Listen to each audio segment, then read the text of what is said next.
Chapter 1168. Qin Yining didn't expect to be rejected so harshly after coming to Tianji Valley. But thinking about it carefully, she could understand why Fang Heiling was so tough. After all, Tianjizi was seriously injured and died in order to save her. In the eyes of Tianji sect members, she was the culprit. How could they allow a culprit who killed Tianjizi to enter their Tianji Valley? Qin Yining didn't want to make the situation more awkward, so she didn't insist. In that case, I won't make things difficult for you.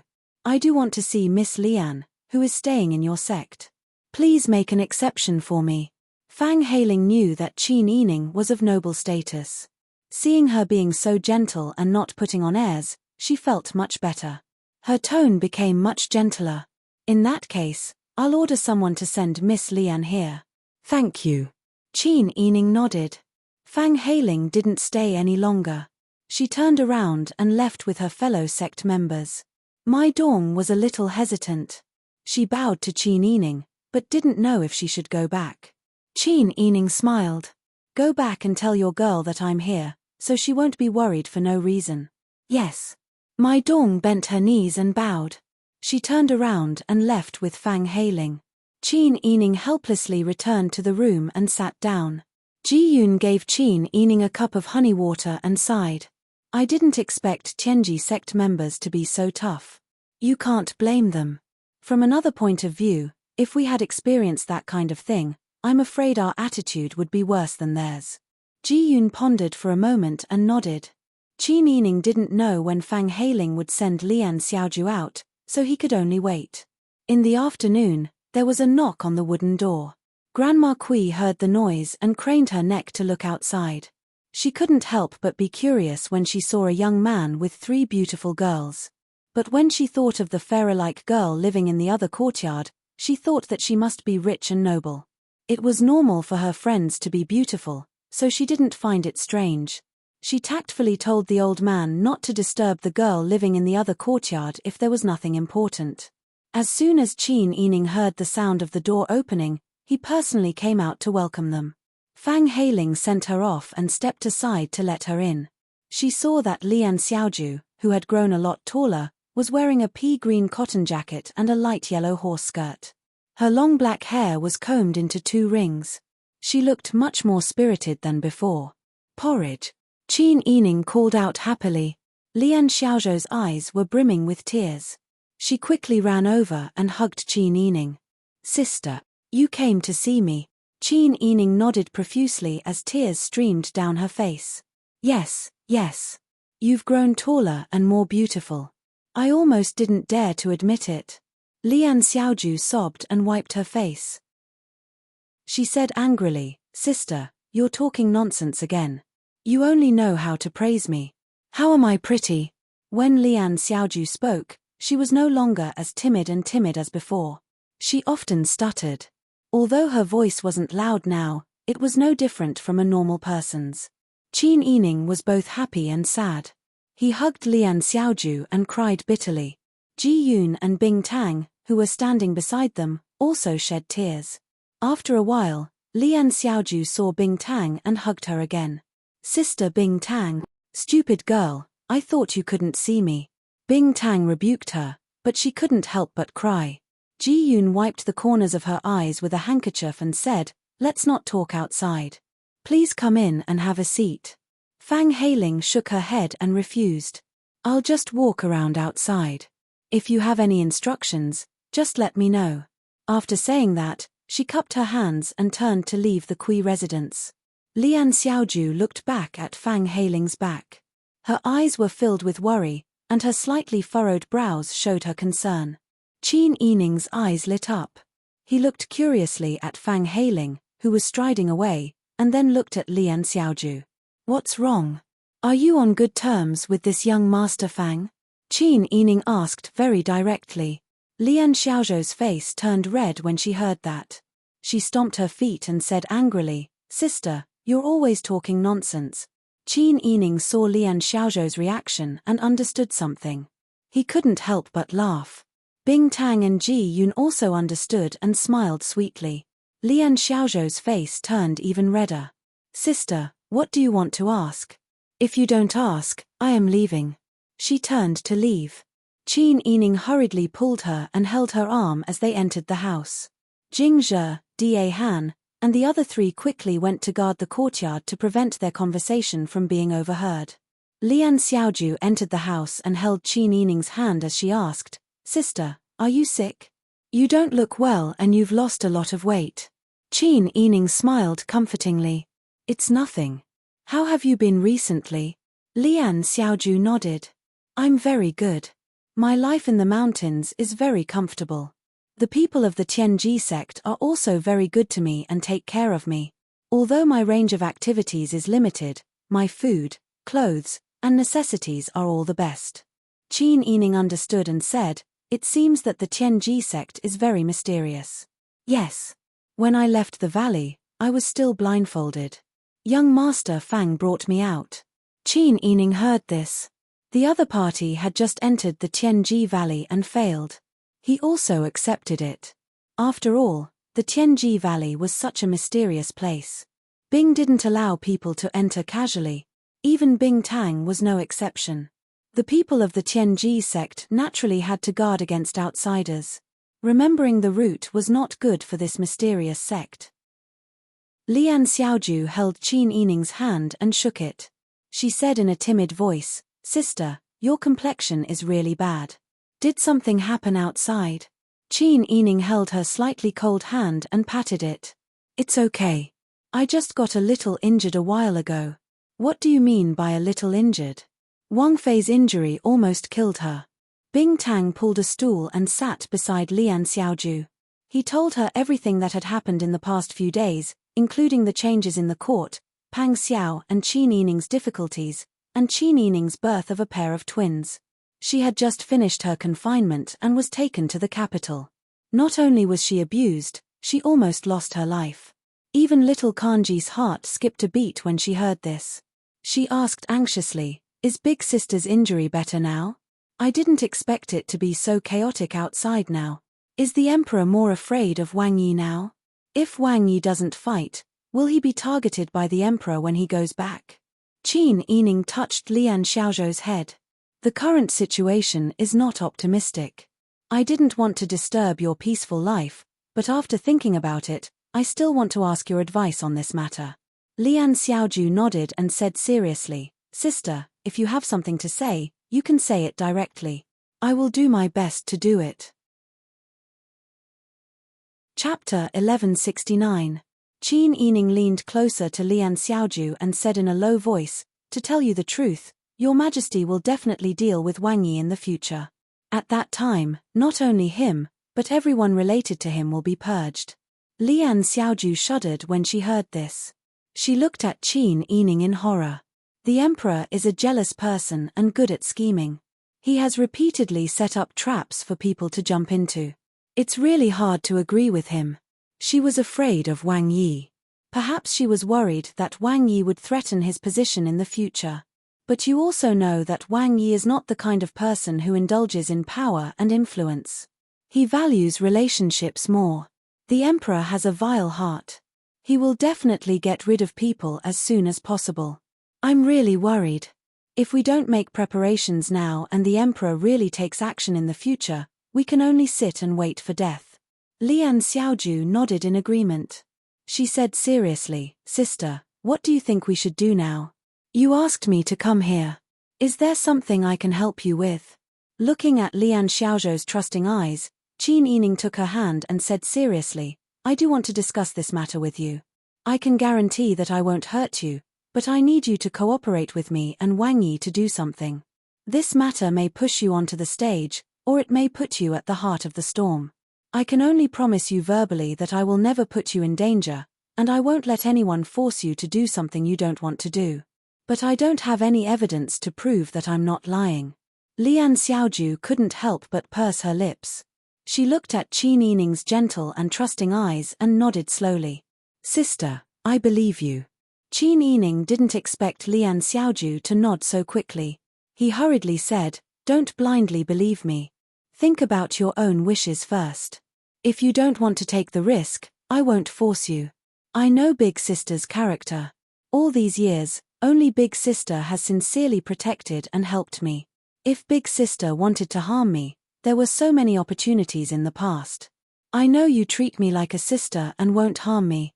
Lian Xiaoju looked at Qin Yining seriously and said, Sister, just let me know if you need anything. If there's anything I can do to help, I'll definitely do it. Qin Yining looked at Lian Xiaozhou's eyes as she got into the car. He was so touched that tears fell from his eyes. Qin Yining had seen a lot of deception. Even little Porridge's complete trust in her moved Qin Yining.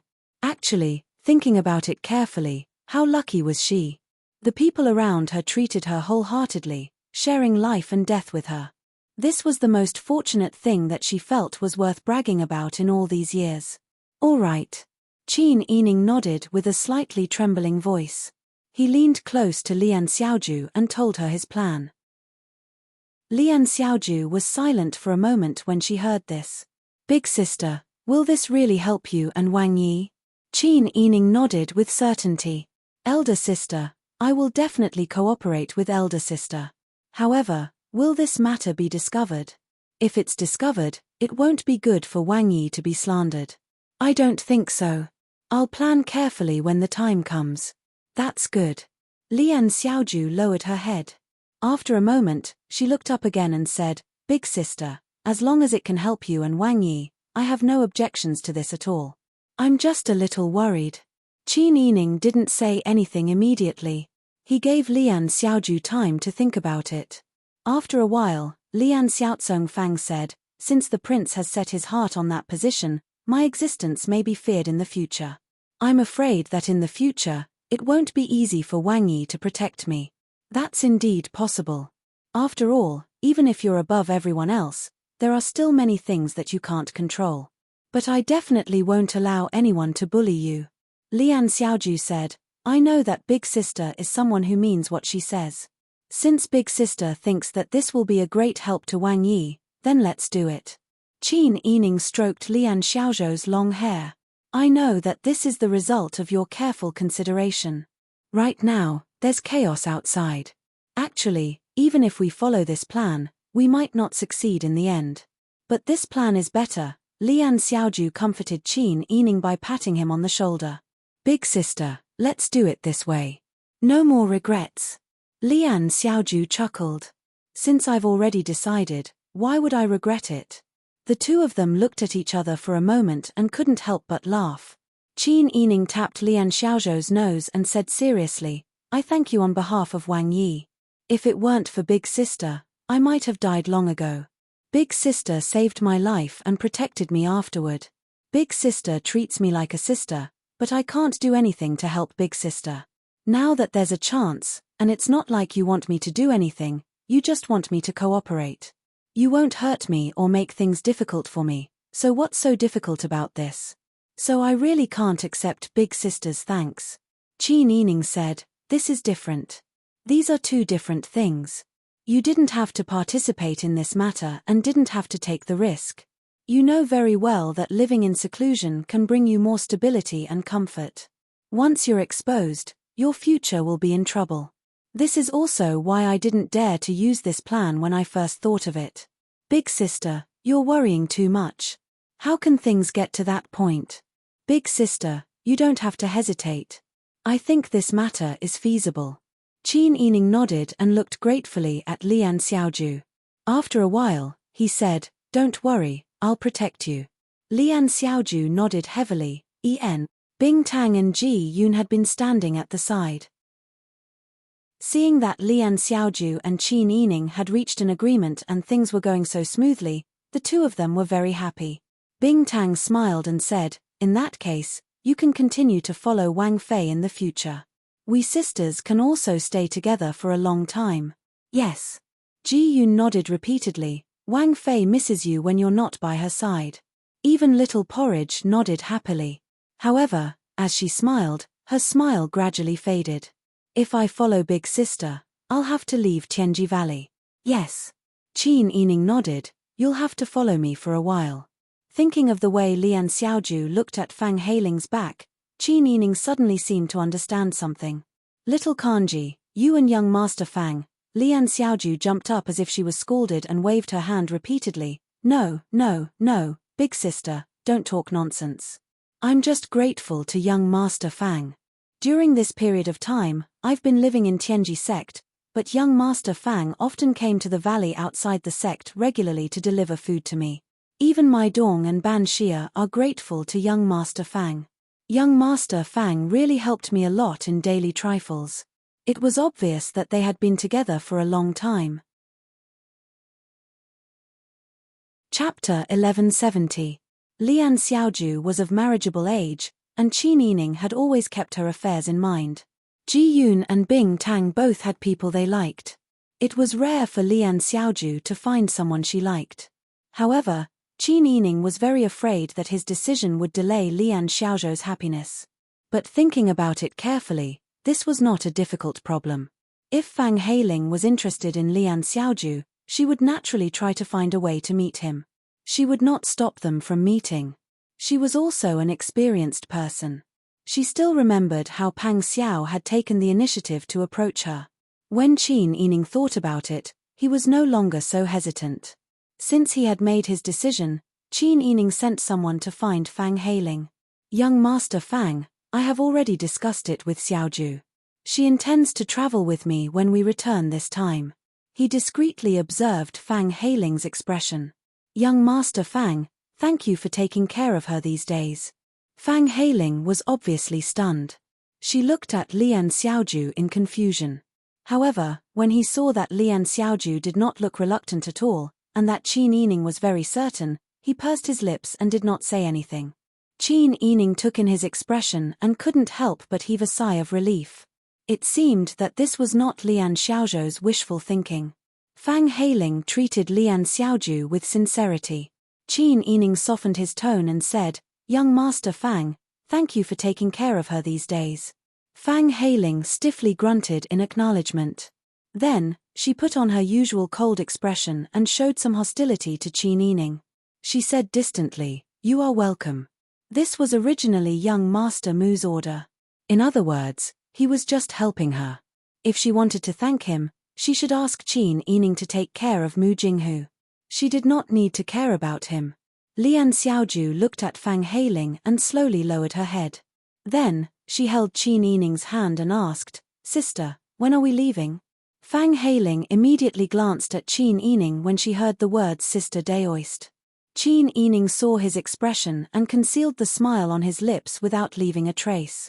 He answered Lian Xiaoju seriously, The situation in the capital is urgent. We don't have much time to waste. Let's rest today and set off tomorrow. Lian Xiaoju nodded and turned to look at Fang Heiling. Young Master Fang, I'll have to trouble you to take me back to Tianji Valley later so that I can pack up. Fang Heiling, who had been looking down at her Lian Xiaoju, was silent for a moment before she hummed softly in agreement. Lian Xiaoju gently bit her lower lip and returned to her usual self. She turned around and looked at Qin Yining questioningly. Qin Yining saw their expressions and understood what was going on. She smiled encouragingly at Lian Xiaoju and said, Go, I'll wait for you here. Yes. Lian Xiaoju gave Qin Yining a bright smile, which made Fang Heiling's eyebrows twitch. After Bing Tang left with Fang Heiling, Ji Yun whispered, There seems to be something going on between the two of them. Bing Tang said, That one surnamed Fang looks like a difficult person to get along with. Maybe he's tough and wants to bully our little Kanji. It's good that they're separated this time. At least little Kanji won't be wronged. Wronged? Qin Yining shook her head and smiled. Forget it. Let's get ready. We should set off for the capital tomorrow. The two maidservants stopped chatting when they heard this. One went to take care of the house while the other went out to inform Xie and the others. When Lian Xiaoju returned, Mai Dong and Ban Xia each carried a large cloth bundle. However, Fang Heiling was not with them. Qin Yining's lips moved, but she did not ask anything. Bing Tang was straightforward and said, Little Kanji, where's that young Master Fang? Lian Xiaoju was a little disappointed. She forced herself to say, He went back after sending me out of the valley. He said that he didn't want to get involved in worldly affairs. He told me to take care of myself. Bing-tang was so angry that her eyes widened. He actually said that? Who does he think he is? He even told you to take care of yourself. Does he really think that he's a disciple of some immortal sect? Returning to the secular world? Is he about to become an immortal? Lian Xiaoju was shocked by Bing-tang's temper. She said timidly, "Sister, don't be angry. He's just like that." When Bing-tang saw Lian Xiaoju like this, she could not bear to lose her temper. However, she thought that it was good for this person to stay in Tianji Valley. Otherwise, her little Kanji would always be thinking about him. It was better for them to be separated. The people she despised the most were those arrogant people who boasted about being part of famous sects. Qin Yining looked at Lian Xiaoju and Bing-tang talking. Finally, she smiled silently. She remembered the scene when she first met Lian Xiaoju. She was already 9 years old. However, she still looked like a 6 or 7-year-old child. She lived alone in the mountains for a long time without anyone to accompany her, take care of her, and teach her. It was a problem for her to even say a few words. Now that 7 years had passed, the child had grown into a young lady. Qin Yining had mixed feelings in her heart. It was as if she had seen her younger sister grow up with her own eyes. That kind of feeling was indescribable. It was a feeling of regret and satisfaction. Lian Xiaoju and Bing-tang were bickering when they realized that Qin Yining had been looking at them with a smile. They could not continue arguing and immediately laughed. Qin Yining patted their shoulders and said with a smile, "Okay, don't think so much. Fate is determined by the heavens. If it's really yours, even if 2 people are separated by thousands of mountains and rivers, and 2 countries, they will still come together in the end. However, if it's not yours, even if they are close to each other, they will still hate each other. Just like Big Sister and Wang Yi, Bing-tang Big Sister and Bodyguard Deng," Lian Xiaoju said seriously. Bing-tang's face immediately turned red. She chased after Lian Xiaoju and said, "Good, you bad girl. Now you know how to make fun of people. See if I don't tear your mouth when I catch you. Good Big Sister, please spare me." Lian Xiaoju ran around the house and chuckled as she was chased. She was out of breath as she begged for mercy. The girl's crisp and cheerful laughter spread far and wide, making the people who heard it feel a lot better. The next day, the group of people said goodbye to the old couple from the Kui family and rushed to the capital in the fragrance of May. News of Pang Xiao and Ji Ziyu's army resisting the Taitan continued to spread to the capital. Later on, the Taitan Khan, Sai Qin, was captured alive by Pang Xiao and would be escorted back to the capital along with important Taitan generals and officials. When the people heard the news, they were all overjoyed. Before Daeju, during the time of Biji, they were often bullied by the Taitan people. At that time, the imperial court was weak and easily bullied. After being provoked by the Taitan people several times, they had to negotiate with a smile. In the end, they had to give them money to settle the matter. To outsiders, they had to put on an appearance of not caring about the barbarians. Chapter 1171. Now, in the streets and alleys of the capital, people were discussing Daeju's victory in this battle. Some people praised Ji Ziyu for his bravery, while others praised Pang Xiao for his godly ability to command troops. He deserved to be called the god of war Wang Yi. Even the soldiers who came to save the emperor, as well as the commoners who volunteered to join the army, were all praised as heroes. However, no one praised Li Qitian. Li Qitian ordered people to inquire about the news for several days, but they all received the same answer. The depression in his heart grew heavier and heavier. The Empress Dowager fell ill because of the loss of her beloved daughter. Even now, whenever she saw Li Qitian, she would cry and clamor for him to capture Qin Yining and avenge Li Helan. Li Qitian was extremely agitated. Whenever he saw the Empress Dowager, he would feel annoyed. These days, if he could avoid going to Xi'an Palace, he would do his best to avoid her. However, when he refused to go, the Empress Dowager would come to him herself. She didn't wait for the eunuchs to pass on the message and swaggered into the imperial study. Emperor. The Empress Dowager's hair was disheveled, and her dark blue robe was full of wrinkles. Her eyes were red and swollen, and her lips were chapped. She strode to Li Chitian's table and slammed her hands, which were wearing a ruby ring and a jade thumb ring, on the table. You must avenge your sister. Go capture the Qin clan. Capture the Qin clan and cut them into pieces. Li Chitian looked down at the memorial and said indifferently, the Empress Dowager is too worried and overworked herself. She needs to recuperate. How can she work herself out at this time? Come, send the Empress Dowager back to her palace to rest. Xiong Jinshui almost cried on the spot, but he couldn't do anything about it. He didn't dare to disobey the imperial decree and could only accept his fate. Empress Dowager. Xiong Jinshui bowed and walked to the Empress Dowager. As soon as he opened his mouth to call her, the Empress Dowager gave him a hard slap. Scram. Did Aijia speak to you? Xiong Jinshui spun in a circle from the slap and immediately rolled away. Li Chitian finally raised his head impatiently. He looked at the Empress Dowager and asked in a deep voice, Imperial Mother, what do you want? Imperial Mother, Imperial Mother. Ha ha ha. The Empress Dowager laughed hysterically with tears in her eyes. What do you think I should do? What do you think I should do? Lan is your younger sister. She's your biological sister.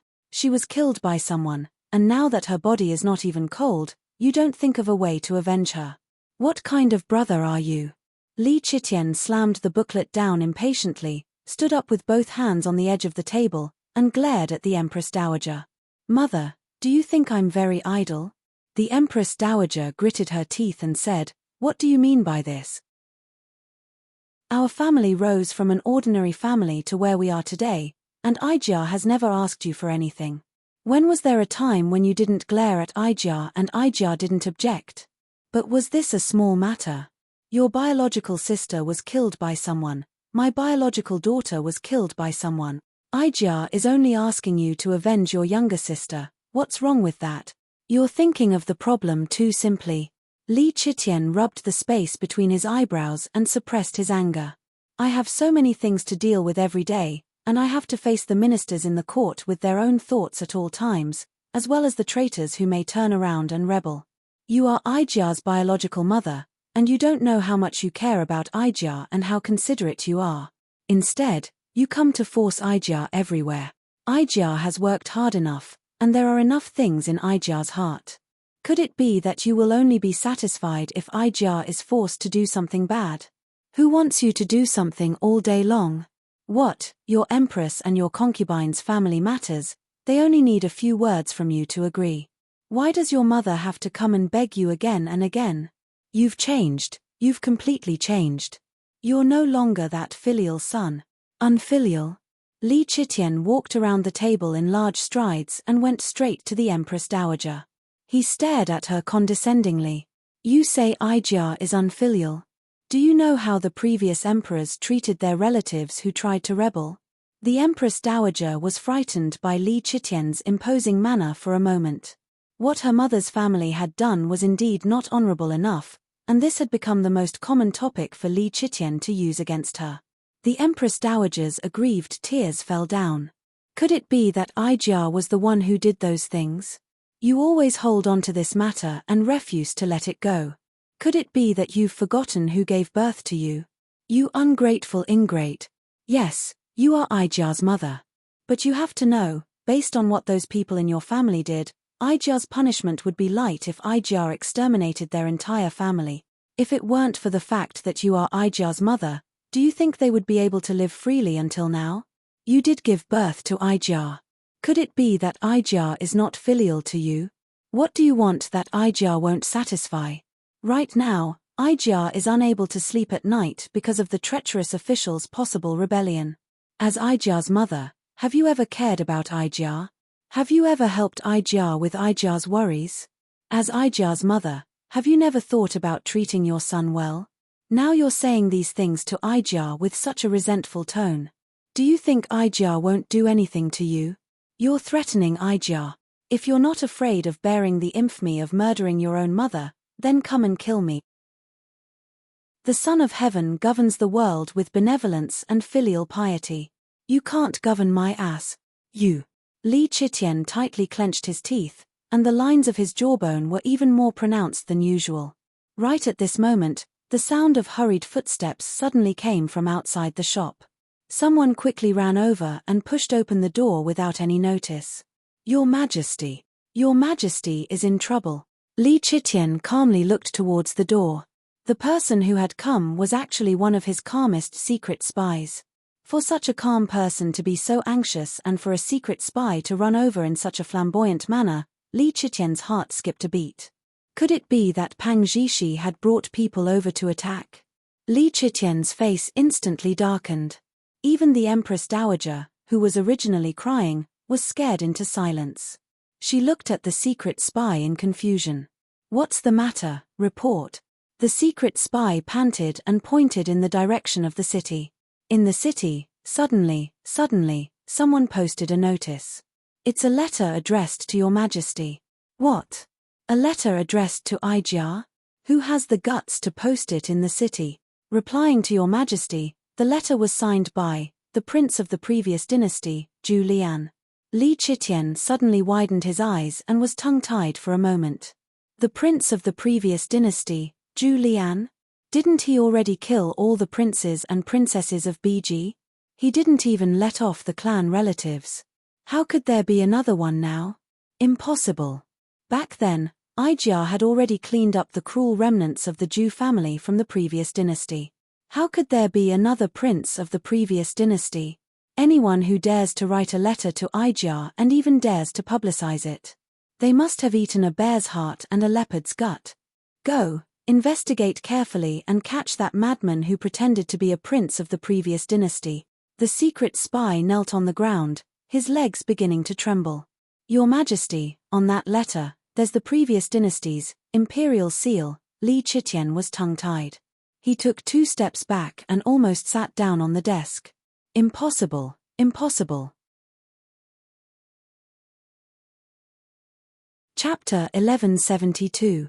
Where was the imperial jade seal of Northern Ji all these years? Who was it that hid it and took it out when the great Zhu was at its most unstable? Could it be that it was used to slap him in the face? It had only been 10 years since the great Zhu dynasty destroyed the Northern Ji kingdom. In these 10 years, not all the original subjects of the Northern Ji kingdom had died. The reappearance of the imperial jade seal had great appeal to the original subjects of the Northern Ji kingdom. Moreover, the person who took out the imperial jade seal was a prince of the previous dynasty. Whether the prince was real or not, whether the imperial jade seal was carved out of radish or not, now that the announcement was posted outside, it had completely shaken the hearts of the people and the subjects.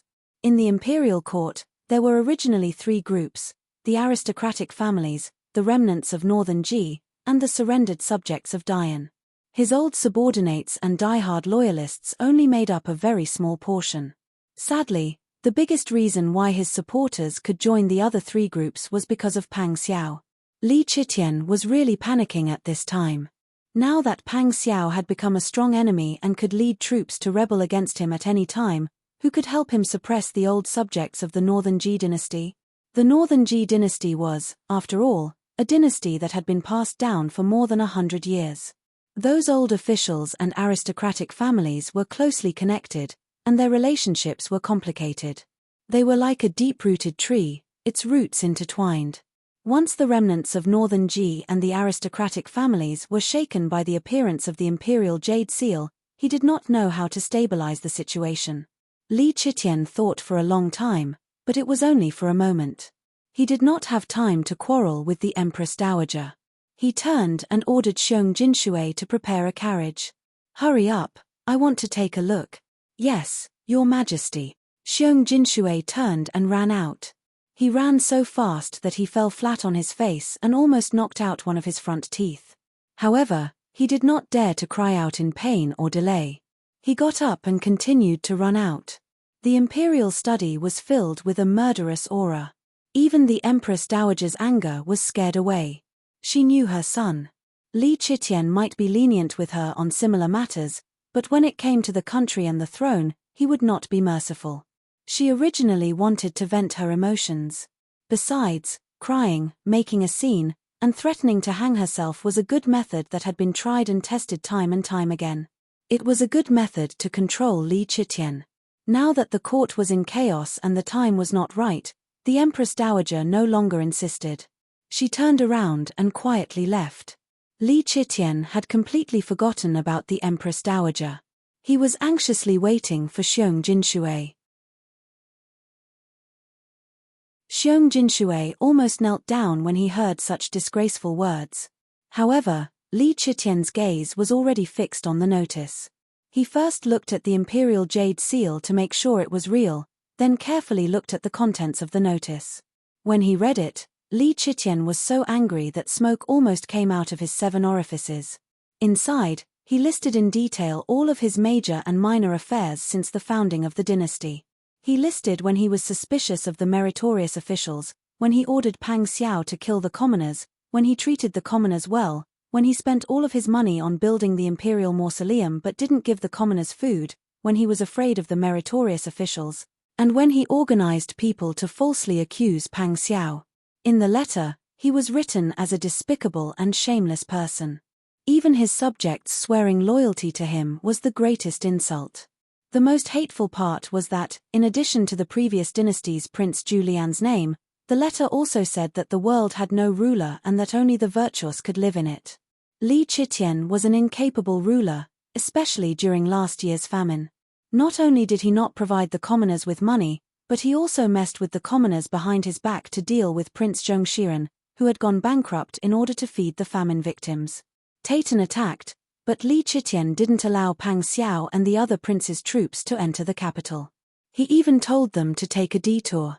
Although they naturally took a detour, Li Qitian's heart collapsed like never before. Ah! Li Qitian roared and tore up the notice. Seeing that Li Qitian was really angry, Xiong Jinshui, who followed him, revealed an expression that said, "I knew it would be like this." He hurriedly shouted, "Get out of the way, get out of the way, the officers are handling the case." The people Li Qitian brought out immediately shouted in unison. Li Qitian tore the paper into pieces. When he turned his head and saw the commoner's inquisitive eyes, he felt as if he had been pressed to the ground and slapped. Chapter 1173. The commoners could tell that Li Qitian and Xiong Jinshui were either rich or noble. They couldn't afford to offend them. Some of the bolder ones immediately became curious about Li Qitian and kept glancing at him from time to time. Li Qitian took a deep breath to calm himself down. He didn't want to do anything to the onlookers on the spot. He really wanted to reveal his identity as the emperor so that these people wouldn't dare to act rashly. But when he was about to say it, he held it back. At this time, the emperor's image had been completely destroyed. If Li Qitian revealed his identity, he would most likely be questioned by the commoners. Could he arrest all the people who questioned him? Since he couldn't embarrass himself in front of the commoners. He had to maintain the image of the emperor, so now was not the time to reveal his identity. Li Qitian stood in place with his hands behind his back. He waited for Xiong Jinshui and his men to disperse the crowd. Then, he tore down the notice and held it in front of him with both hands. He didn't bother to look at the words on it. He just held the paper closer and carefully observed the big seal of the imperial jade seal. It seemed to be real. Return to the palace. Order someone to open the storeroom and find the imperial edict of the previous dynasty to compare. Li Qitian went with a dark face. Xiong Jinshui hurriedly agreed and ordered someone to make the arrangements. Li Qitian called a few of his trusted officials over and compared it for an entire afternoon. Finally, they were able to confirm that the imperial jade seal was indeed real. Even the parts of the seal with the bumps, the parts that weren't smooth enough, and the angles were the same. In the imperial study, everyone was frowning and deep in thought. Li Qitian said, "Everyone, do you think the identity of the Prince of Biji is real?" Back then, he had indeed ordered people to massacre the harem of Biji. He didn't spare anyone who should be killed. But in such a big palace, he couldn't kill everyone by himself. Naturally, he had ordered his subordinates to do it. Among them, who was it that had carelessly let the prince go? Or was there someone who had intentionally left a prince behind? What Julian? We have never heard of him. Li Qitian took a sip of tea and casually threw the teacup on the table. The tea spilled all over the table. Xiong Jinshui was so scared that he immediately wiped it with his sleeve. The officials looked at each other in dismay. One of them stood up and said, "Replying to your majesty, the previous dynasty did have a prince named Zhu Lian. He was born of Yu Pin. Back then, concubine Yu was only a noble lady. She died after giving birth to a prince. The emperor of Northern Ji posthumously conferred her the title of concubine. The prince was then given to concubine Lian, who was the head of Fuchun Palace, to raise. Later, it was recorded in the imperial clan court of the previous dynasty that concubine Lian's servants had failed in their duties. The little prince had drowned in the pond in the imperial garden when he was only 5 years old. The drowned prince was called Zhu Lian. However, no one would have thought that he was still alive. If he were still alive, he would be 16 or 17 years old. Li Chitian narrowed his eyes coldly. He naturally understood the internal strife in the imperial harem. The incapable emperor of Northern Ji had no other abilities, but he had many children. It seemed that Zhu Lian was not valued. A prince who was supposed to be drowned has suddenly appeared. Li Chitian sneered. Either the records were wrong and he deliberately faked his death, or someone impersonated him. I think it should be the latter. A prince whose birth mother had died. He had been with concubine Lian since he was young.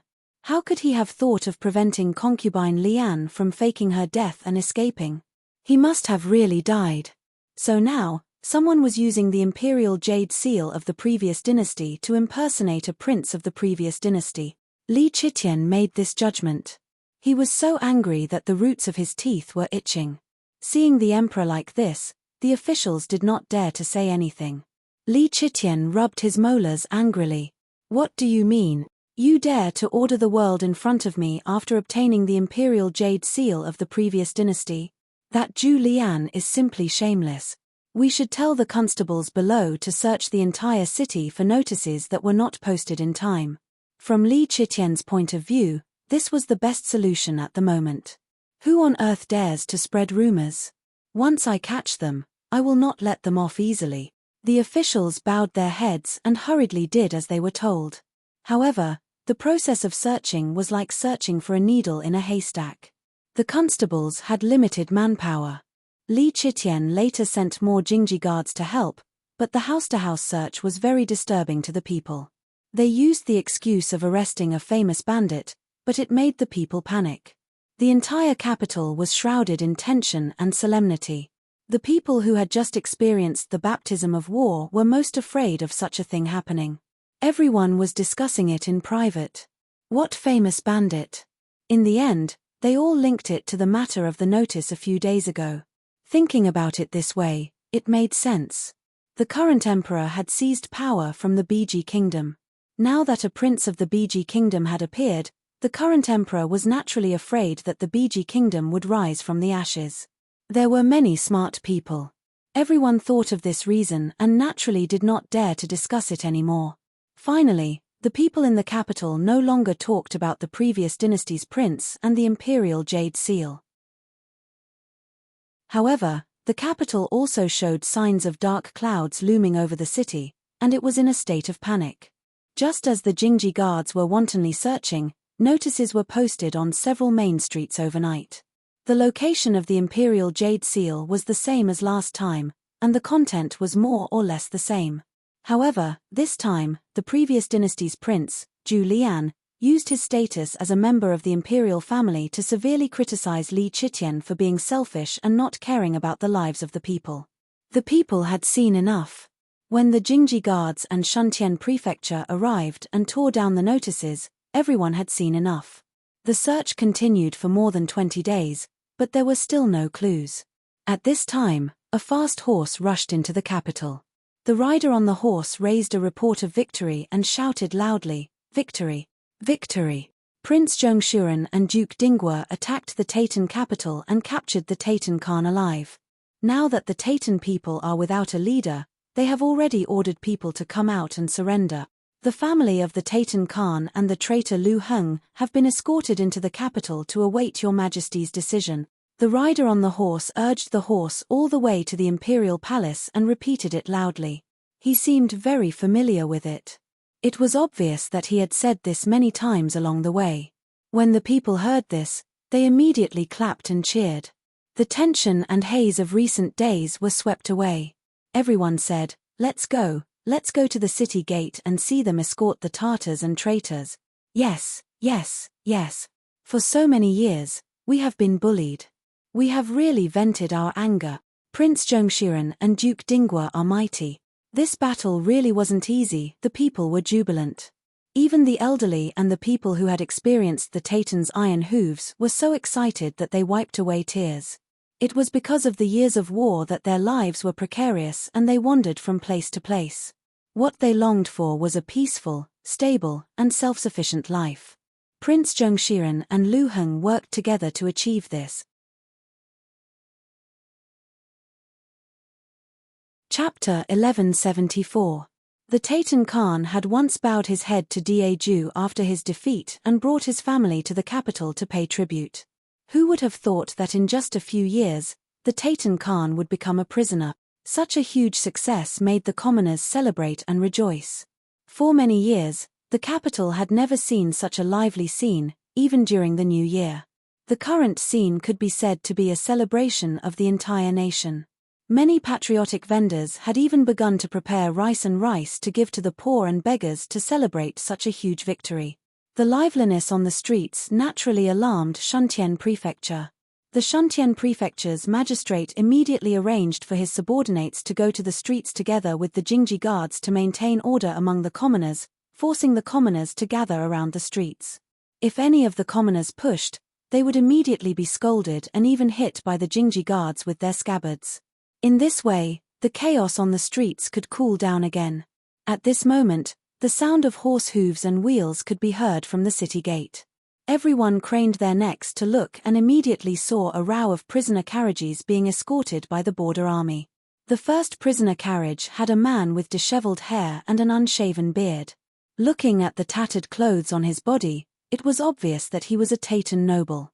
However, there was still a lot of mud on his body and he was squatting in an awkward and painful position. Everyone began to guess whether or not this was the Titan Khan. The Tiger army escorting the prisoner loudly announced, "This is the Titan Utki Khan." The commoners immediately cheered. Some people shouted, "Long live the Tartars," while others were extremely angry. The old and new grudges were added together, and they angrily grabbed mud and threw it at the prisoner carriage.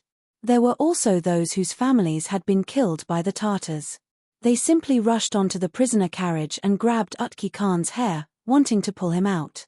The escorting soldiers were already used to this scene. After all, this was the case everywhere they passed. The commoners had finally gotten their revenge, so everyone was very excited. They even understood Wang Yi's intentions behind this arrangement. Under such circumstances, they didn't believe that Utki Khan wouldn't say anything when he saw Your Majesty. Sai Qin was not the only one who was hit by the mud. Everyone in the row of prison wagons behind him was hit as well. A commoner pointed at the third last prisoner cart and asked in confusion, "That seems to be a female prisoner." "She is indeed a female criminal. This is too dirty. You guys don't know this, but this is the daughter-in-law of the Lu family. Her husband committed suicide before he was caught. Now, she's the only weak woman left. She has to take the blame for her husband. How pitiful." Someone shook his head and retorted, "You only saw her pitiful state. You didn't see how she instigated trouble and harmed others. Prince Jongshuren is not a useless person. A woman who can be captured by him and paraded through the streets must be unforgivable." Yes. Many commoners echoed, Wang Yi is not someone who bullies women. If she hadn't committed such a heinous crime, Wang Yi wouldn't have treated her this way. At this moment, the prisoner cart passed by in front of them. The woman in the cage had disheveled hair and her face was covered in dirt. Her body also emitted an unpleasant stench, causing people to cover their noses and retreat. But she was like a wooden person, staring blankly ahead. It was as if no sound could enter her ears, and no sight could enter her eyes. Some people recognized Bien Ruahan. After all, the Bien family was once considered a relative of the imperial family. Bien Ruahan flaunted his nobility and often walked the streets. His daily life was to stroll through the streets. Now that they saw her in such a situation, everyone sighed. Someone even shouted, "She deserves it. Collaborating with the enemy and betraying the country is a heinous crime." Just the words "collaborating with the enemy and betraying the country is a heinous crime" completely extinguished some people's temporary pity. The one surnamed Lu lured the Tartars into the pass and even fought all the way to the foot of the capital, almost breaking in. How could the commoners forget the fear they had suffered in such a short period of time? Wouldn't everyone feel fear and hate after the fact? The prisoner cart continued to move forward. Finally, the commoners followed closely behind the prisoner cart and shouted loudly, "Your Majesty severely punishes these sinners. Kill the Tatan Khan. Kill the traitors. Avenge the innocent commoners who died unjustly." The commoners' shouts shook the sky. Among the crowd, Qin Yining was dressed in a coarse cloth jacket. Xie Yu skillfully disguised him as an ordinary young man. When he saw the procession gradually moving away, his lips curled into a slight smile. She didn't believe that Li Qitian would still be able to sit firmly on the dragon throne in the face of such strong calls and the situation in the imperial court. "Master, let's go back." Jing Zhe, who was disguised as an ordinary farmer, whispered to her. Qin Yining nodded and disappeared into the crowd with Jing Zhe. In a field on the outskirts of the city, Xie Yu was sitting on a chair under the eaves of the veranda and drinking tea. When she saw Qin Yining and Jing Zhe return, she hurriedly put down her teacup and stood up. She bowed and said, "Princess consort, you're back." Qin Yining smiled and nodded. "I'm back. Sir Xie was right. The city is very lively today. It's as if the commoners are celebrating the new year." Ji Yun, Bing Tang, and Lian Xiaoju came out of the main room when they heard Qin Yining's voice. "It's a pity that we didn't get to see it. I didn't let you go out because I was afraid of encountering danger. I didn't dare to stay and came back after Jingzhe and I saw the situation clearly." Lian Xiaoju smiled and said, "Sister, do you think I've made any progress today?" Lian Xiaoju was wearing a lake blue robe with long sleeves. Her hair was tied up in a high bun, and the rest of her long hair was half draped over her shoulders. Xie Yu moved her hands slightly and thickened her eyebrows. If Lian Xiaoju stood still, she would look like a young master. Unfortunately, Lian Xiaoju was a woman. She was different from Qiu Feishan, who always wore men's clothes. Her temperament was also different when she walked. It was easy to reveal flaws. Therefore, Lian Xiaoju had been wearing men's clothes these days. She deliberately changed some of her habits so that the truth wouldn't be revealed at a critical moment and let people know that the orphan of Beiji was not a prince, but a princess. In fact, Lian Xiaoju had once asked why she had to be a prince. Couldn't she just tell the truth and say that she was a princess? But at that time, Qin Yining took her hand and explained to her carefully, "In today's world, men are superior to women. If the one who took out the imperial jade seal was a woman, which minister would care about it? But if it was a prince, it would be different. Because the prince has the imperial jade seal in his hands, he can rightfully inherit the throne. Although he doesn't need to inherit the throne, he can at least speak with a stronger tone and create a greater deterrence for some people." The deterrence that Qin Yining mentioned was naturally Li Qitian. She came up with this idea to add fuel to the fire for Pang Xiao. If she revealed Lian Xiaozhou's true identity, she was afraid that no one would take her seriously. After Qin Yining praised Lian Xiaoju became even more confident. She grabbed Jing Zhe and the others to learn how to be a man. At this moment, the sound of a baby crying came from inside. This crying was contagious. When one cried, the other cried. Qin Yining hurried into the room to take a look. When the wet nurse saw Qin Yining, she hurriedly bowed. "Brother and sister just woke up. Perhaps they are hungry." Qin Yining saw that everything was fine and heaved a sigh of relief. She had brought everyone here to live in seclusion in order to wait for Pang Xiao's return. Fortunately, there were many things to do in the imperial court. Li Qitian had to deal with the Tatan's defeat and surrender. Not only did he have to deal with the people who had just arrived in the capital, but he also had to catch the person who had posted the notice. Thinking of this, Qin Yining wanted to cry for Li Qitian. %% at the same time, Pang Xiao received news from the capital. Wang Yi, the prisoners have already arrived in the capital. The people in the capital are cheering and it is extremely lively. They are all praising how satisfying this battle was. There is still no conclusion as to how Your Majesty will deal with the prisoners. In addition, there have been notices denouncing Your Majesty in the capital again. This subordinate and the others have not yet found where Your Majesty is staying. Pang Xiao nodded and allowed Jinghu Wei to rest. He turned and smiled at Xu Weiji and the other strategists. Xu Weiji's smile was very relaxed. Your Majesty's move is too beautiful. When I saw old Xie's letter a few days ago, I found it hard to believe that all of this was Your Majesty's decision. Wang Yi, you are lucky to have a virtuous wife like Your Majesty. And to have a virtuous wife like Your Majesty who can fight side by side with you, this is really a blessing. He turned to Qin Huayuan and cupped his hands. Elder Qin has taught me well. Qin Huayuan waved his hand. How can you say that? That child really hasn't enjoyed the blessing of being by my side for many days. Perhaps the tempering outside has made him more cautious and mature. Father-in-law, Pang Xiao asked, how do you think we should react? Qin Huayuan smiled and said, didn't Jixi already have a judgment in her heart? In fact, we don't have to be overly anxious right now. There is only one word for everything. Wait. Wait. Yes. Duke Ding also told me before that after this battle, the Emperor will definitely settle the score with Jixi. Originally, I wanted to use some method to raise the voices of the common people for you to become more popular. I didn't expect that before I did anything, Sister Yi had already done it. Her method is excellent.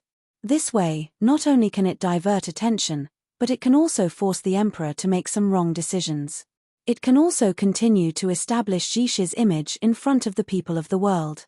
Xu Weiji blinked, then cupped his hands and smiled. Elder Qin, forgive me for being slow-witted. I actually didn't completely understand the meaning of your words for a moment. Qin Huayuan smiled and said, it's very simple. Sister Yi has already done the first two parts. Next, we have to think of a way to establish Jix's image. That's why I said we have to wait. Xu Weiji turned around and immediately nodded approvingly. That's right. The Emperor is used to being high and mighty. How can he be willing to be inferior to others in all aspects? The more he thinks this way, the more he can use it. Now is the time when the people's public opinion is at its peak. I believe that soon, everyone will know how the Emperor treats his meritorious officials.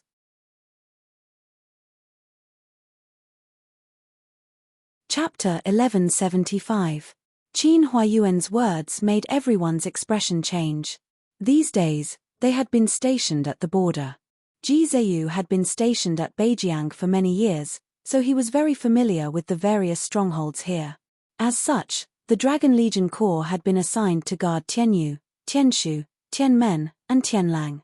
The Southern Pacifying Army, the Huban Army, and the other troops sent to protect the Emperor were also stationed at the border between the two countries. The continuous stretch of white tents was like a vast ocean, completely blocking the Tartars' wild ambition to go south outside the country's gate.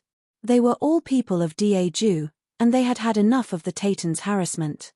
Furthermore, the hot-blooded men in the army had personally come to the battlefield. The joy of victory and the passion of protecting the country was naturally different from what normal people understood. The strategists were happy about this battle, but they also cared a lot about Qin Huayuan's troops descending from the sky. Some people felt that Wang Yi had arranged for a surprise attack, while others felt that Qin Huayuan had formed his own troops and then turned back to help his son-in-law. Some people were also curious about how many of Wang Yi's relatives were still alive. However, no one dared to directly ask about this curiosity. They placed their attention on the future decisions. Someone asked Qin Huayuan, "You are right, but there are still some things that I don't understand. The Emperor has been wary of Wang Yi for a long time. Now that the battle is over, it is time to put the bow away. Even if he doesn't do that, the Emperor will give an edict, right?" "You are right," Qin Huayuan nodded and said, "however, we naturally have to set up a platform to watch the show. Furthermore, no matter how overboard the Emperor's actions are, he has a way to cover it up. Now, we have to give him a chance to stop doing so. Is the previous dynasty's imperial seal real? Another strategist asked. Pang Xiao nodded and said, the imperial jade seal indeed belongs to BG. Prince Zhu Lian carried the imperial jade seal with him when he was outside. It was Sister Yi who saved Zhu Lian's life by chance. She then helped him settle down. Everyone couldn't help but sigh. The imperial jade seal that Li Qitian couldn't find anywhere was unexpectedly found by a weak woman like Wang Fei. Wasn't this too lucky? Wang Fei, you're really lucky. That's not it. This old man feels that the heavens have chosen Wang Yi and have given Wang Yi such an opportunity. That's right. After this incident, I'm sure that the old remnants of the previous dynasty will become restless. The ministers of the previous dynasty already had a limited sense of belonging to Daju.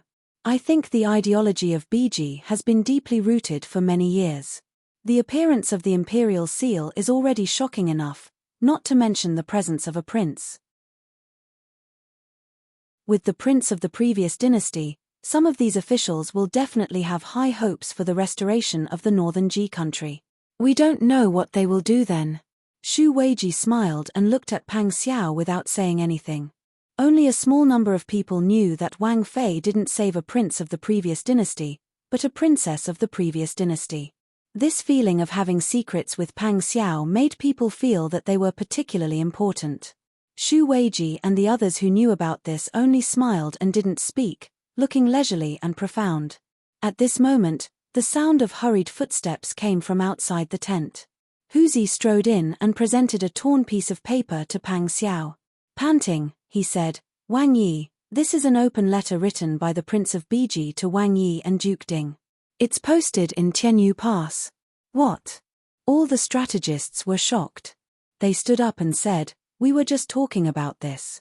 I didn't expect the Prince of BG to not follow the rules. That's right. If I didn't know that this was Wang Fei's arrangement, I would be so shocked that my jaw would drop. The words in the letter were simple. First, it expressed its love and sympathy for the people. Then, it praised Pang Xiao and Ji Zhayu for their outstanding military achievements and patriotism. The main point was at the end, where it made a straightforward request. The world is peaceful, and the people live and work in peace. This will be a long time. The current emperor, Li Qitian, is muddle-headed and incompetent. He is selfish and ungrateful. He doesn't care about the safety of the people. After ascending the throne, he selfishly seeks benefits everywhere.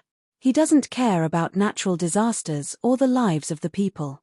He uses the limited silver to repair his own bedchamber, but he makes the soldiers who help him pay for their own expenses. He even exploits the loyal officials and uses all their wealth to provide disaster relief. Such a muddle-headed ruler is useless. He is incompetent and harms his loyal officials. This is not what a wise ruler should do. Therefore, I propose to abolish the title of Daju and restore the BG dynasty so that the people can live in peace and happiness forever. Pang Xiao looked at the contents of the open letter.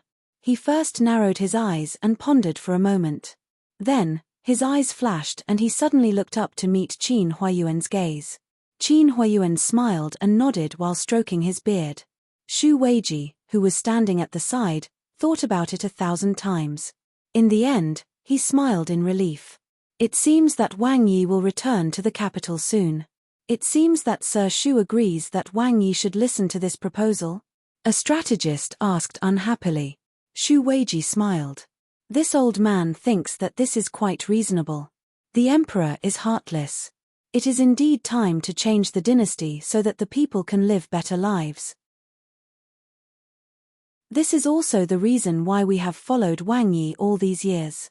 Sir Xu is right. But why should Wang Yi listen to the words of a BG prince and restore the BG dynasty? That's right.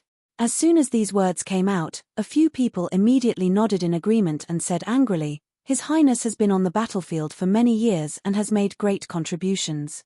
How much effort has he put in? Why should he listen to the orders of a child at the last moment? Everyone was just short of shouting, Wang Yi should be the emperor. This was partly their sincerity, but it was also partly because of their own selfishness. If the one they followed was the emperor, they might become ministers, and from then on they would change their allegiance and soar to the sky. But if the person they followed was a minister, they could only be aides. Then what was the purpose of all the hard work they had put in these days? Pang Xiao naturally understood their thoughts. Just as he was about to comfort them, Qin Huayuan smiled and raised his hand to stop him. Miraculously, the agitated people calmed down and looked at Qin Huayuan questioningly. Qin Huayuan smiled and said, "This old man understands your feelings and has the same thoughts as all of you. But you are all confused because of your concern. I'm afraid you have forgotten who released this Biji prince and who put up this notice."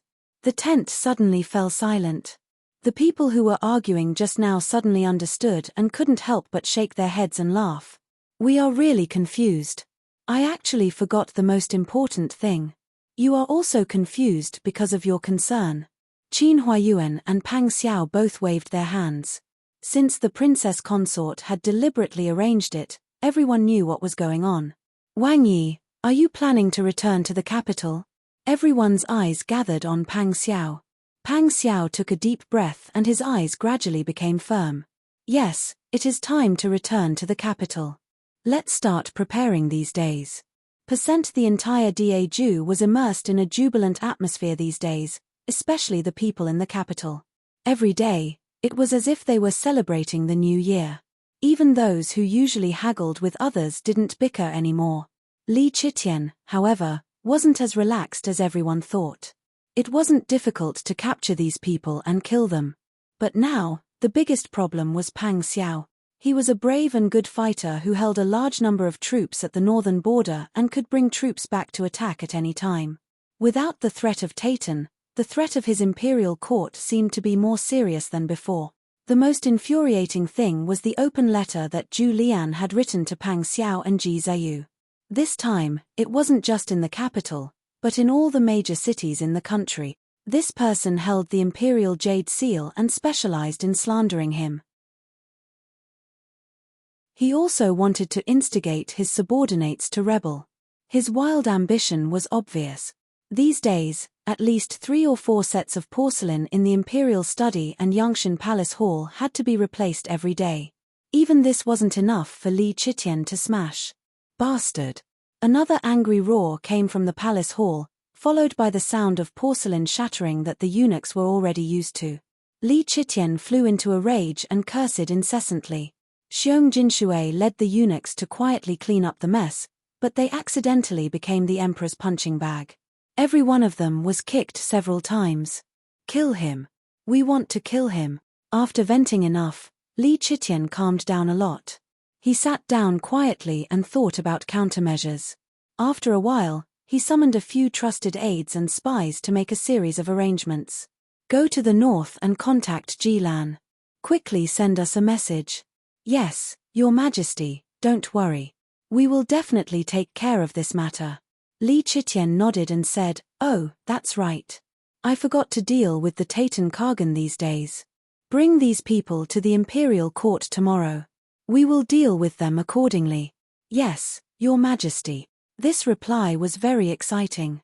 It was clear that everyone couldn't wait to see what would happen to Sai Qin. Sai Qin, Bian Ruohan, and the others who were locked up in the Ministry of Justice's prison were being closely guarded. Today, they had a rare chance to eat a good meal, but none of them were able to eat it with ease. Bian Ruohan looked at the bowl of fragrant white rice and the red braised pork on top of it. Tears streamed down his face. She scrambled to her feet in a panic and grabbed the wooden bars of the prison cell as she shouted, "I want to see Your Majesty. Your Majesty is my brother-in-law. I want to see Your Majesty. Someone come. Someone come. I don't want to die." The woman's shrill voice reverberated in the prison cell. The echoes seemed to come from afar. Lu Wenru was locked up in the cell next door. She glanced at Bian Ruohan and said coldly, "What were you doing earlier? When Master was in trouble, you never thought of helping him. Instead, you kept making things difficult for Master. Now that we're talking about your status, do you think that anyone will care about you? I advise you to save it. If you eat and drink your fill, you won't become a hungry ghost." Bian Ruohan shook her head. She was so frightened that her entire body trembled. How could she still eat? She was suddenly given a good meal. Wasn't it because they wanted to kill her? She would be escorted to the execution ground tomorrow and her head would be chopped off with a knife. She was still so young. Why should she die? Lu Heng, you bastard. You're the one who killed yourself, but you don't care if I live or die. It's all your fault. It's all because of you. Even if I become a ghost, I won't let you off. Bien Ruahan cursed angrily. However, no matter how frightened she was, the sun would still rise the next day. Time waited for no one.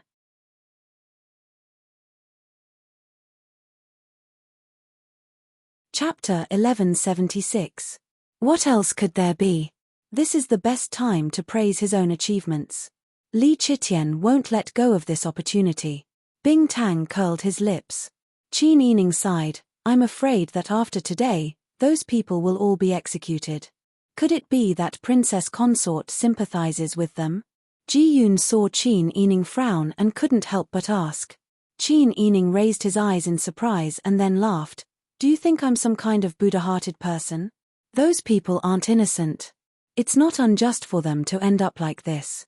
Although Qin Yining felt regret and sorrow for the loss of life, it was also because of his respect for the original existence of life. It wasn't because of his kindness. Percent at the court meeting, a row of cages was placed in the open space in front of Fengtian Hall. The people in the cages were all gagged with ashen faces.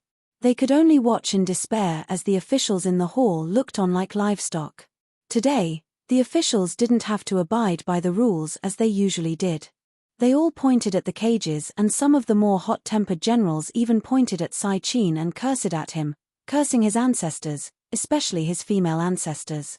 Their vulgar words attracted the attention of the civil officials. Li Chitian sat on the dragon throne and looked down at the people in the cages. A sense of pride rose from the bottom of his heart. He carefully observed their expressions and saw that even Sai Qin was a bit nervous and trembling. His heart felt unprecedentedly refreshed. For many years, the Taitan's invasion of Daju's borders has never stopped. Last time, they were defeated by Duke Ding and promised to pay tribute every year. Now, they've gone back on their word. Legend has it that Khan Yutjin is a true man who keeps his promises. Who would have thought that in the end, Khan Yutjin would let us and the people of the world see such a wonderful farce? Sai Qin hung his head. His mouth was gagged and his hands were tightly bound. Even if he tried to pull out the cloth in his mouth, he couldn't use his fingers. He wanted to refute, but he couldn't open his mouth. He felt really sullen. After being escorted back to the capital for so many days, Si Qin even had the urge to seek relief at this moment. Enough, really enough. As a Khan, he had suffered enough humiliation. He was destined to die anyway, so why couldn't he reincarnate earlier? It seemed that Lu Heng was a smart person. Before he got on the bus, he had already predicted his next step. Since his life had become a burden to him, he didn't want it anymore. When the other ministers heard Li Chitian's words, they all began to criticize Sai Qin.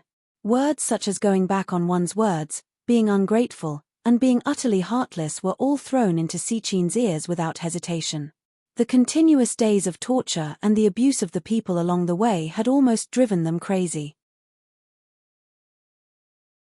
Now, these ministers were buzzing in his ears like mosquitoes, trying their best to ridicule him. When had Sai Qin ever suffered such humiliation in his life? The look in his eyes became more and more resolute, as if he was already prepared to die. Li Chitian allowed the ministers to curse and humiliate him. When their voices gradually weakened, he waved his hand. When the ministers saw this, they all immediately shut their mouths. Whether it was going back on one's word, destroying the letter of surrender, or leading troops to attack Daju, this was part of the Taitan Khan's duty. Although the winner is king, I have always dealt with things fairly. In this matter, there is only victory and defeat for Yutjin Khan. There is no right or wrong. Li Chitian's words caused the ministers to fall into deep thought. Soon after, many of the ministers nodded in agreement. They deeply approved of and admired Li Chitian's way of thinking. However, Li Chitian changed the topic and said, however, as the emperor's son-in-law, the previous Taitan Khan of Anari, you were the head of the family.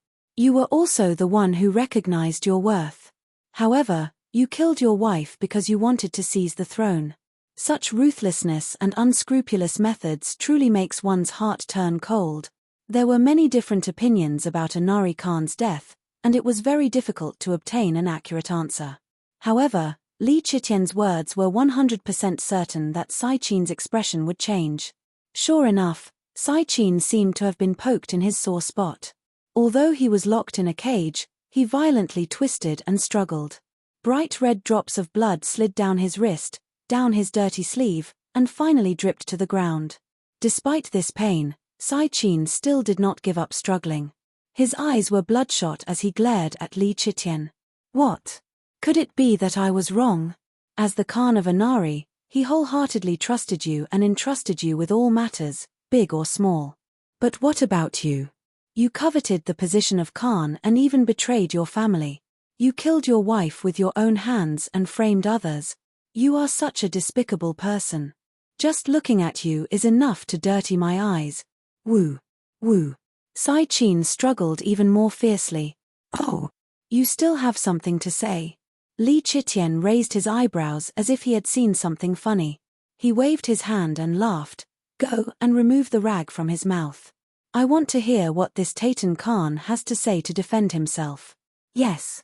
Immediately, a guard stepped forward and removed the rag from Sai Qin's mouth.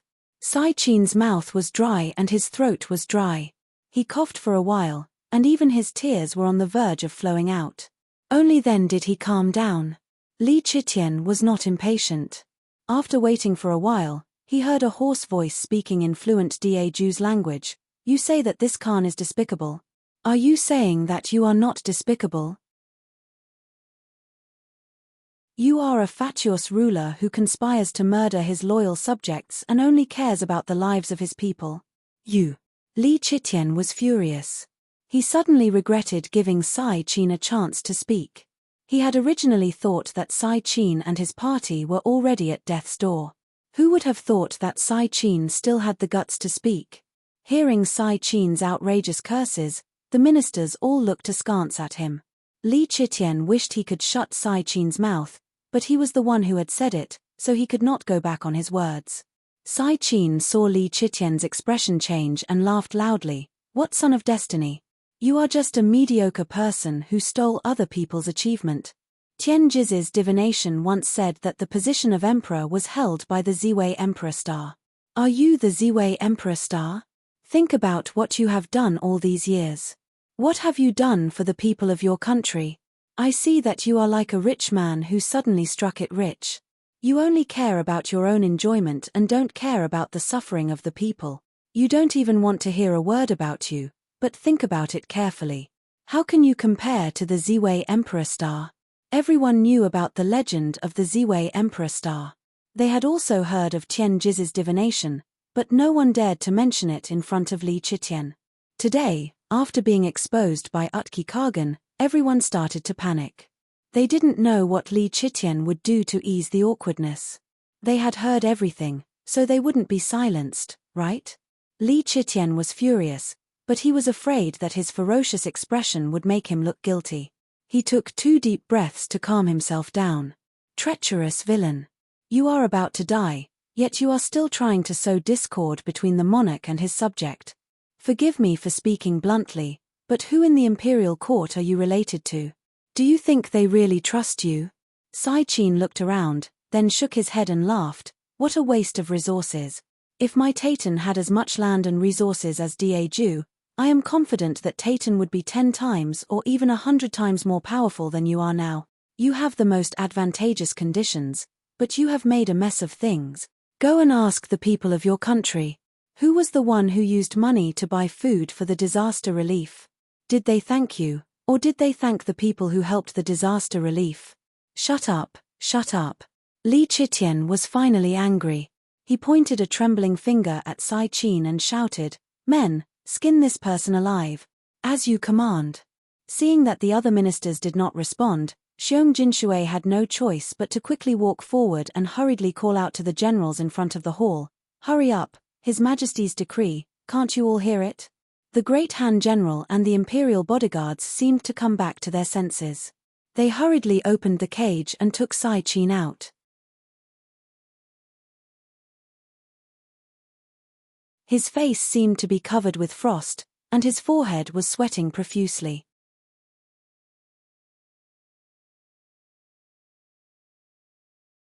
Chapter 1177. This was a baptism of blood.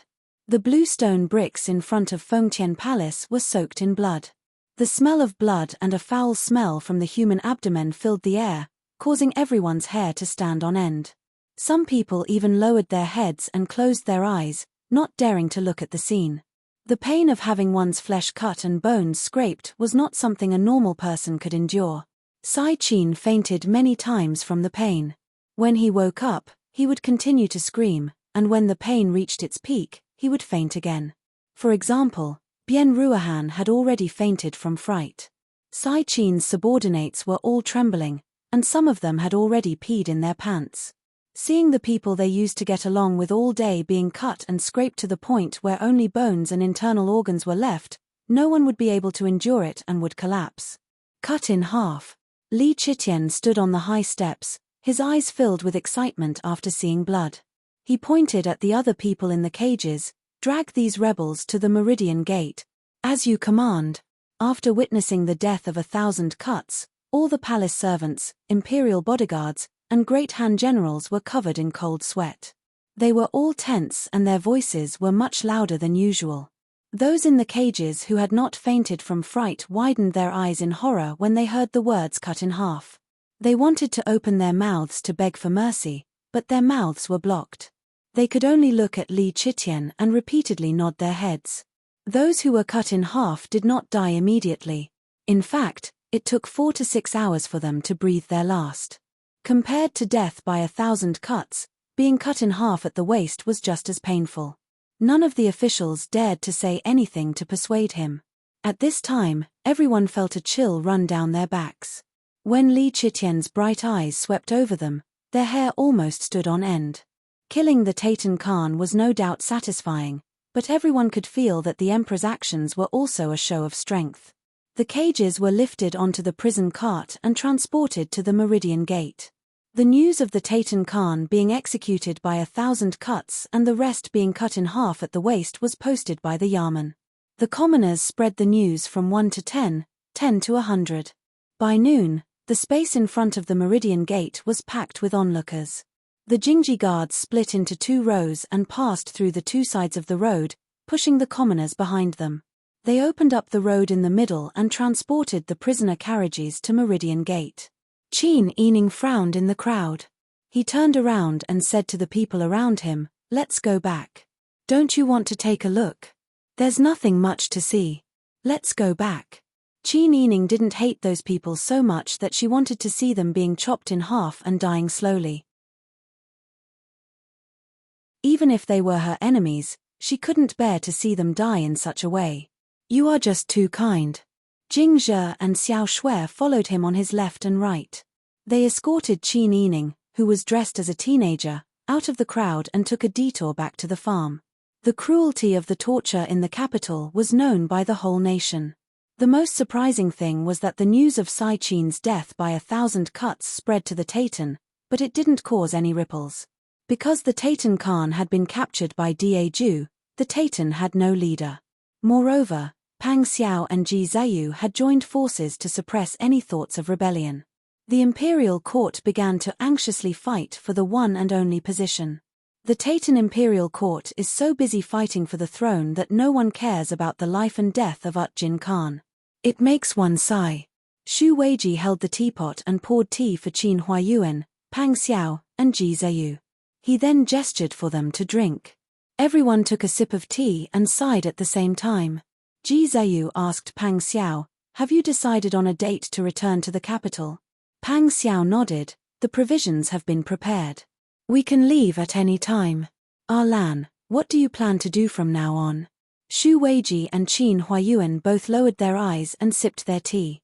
They didn't deliberately look at Ji Zayu's expression.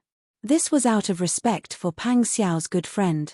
Ji Zayu also acted very casually in front of Pang Xiao.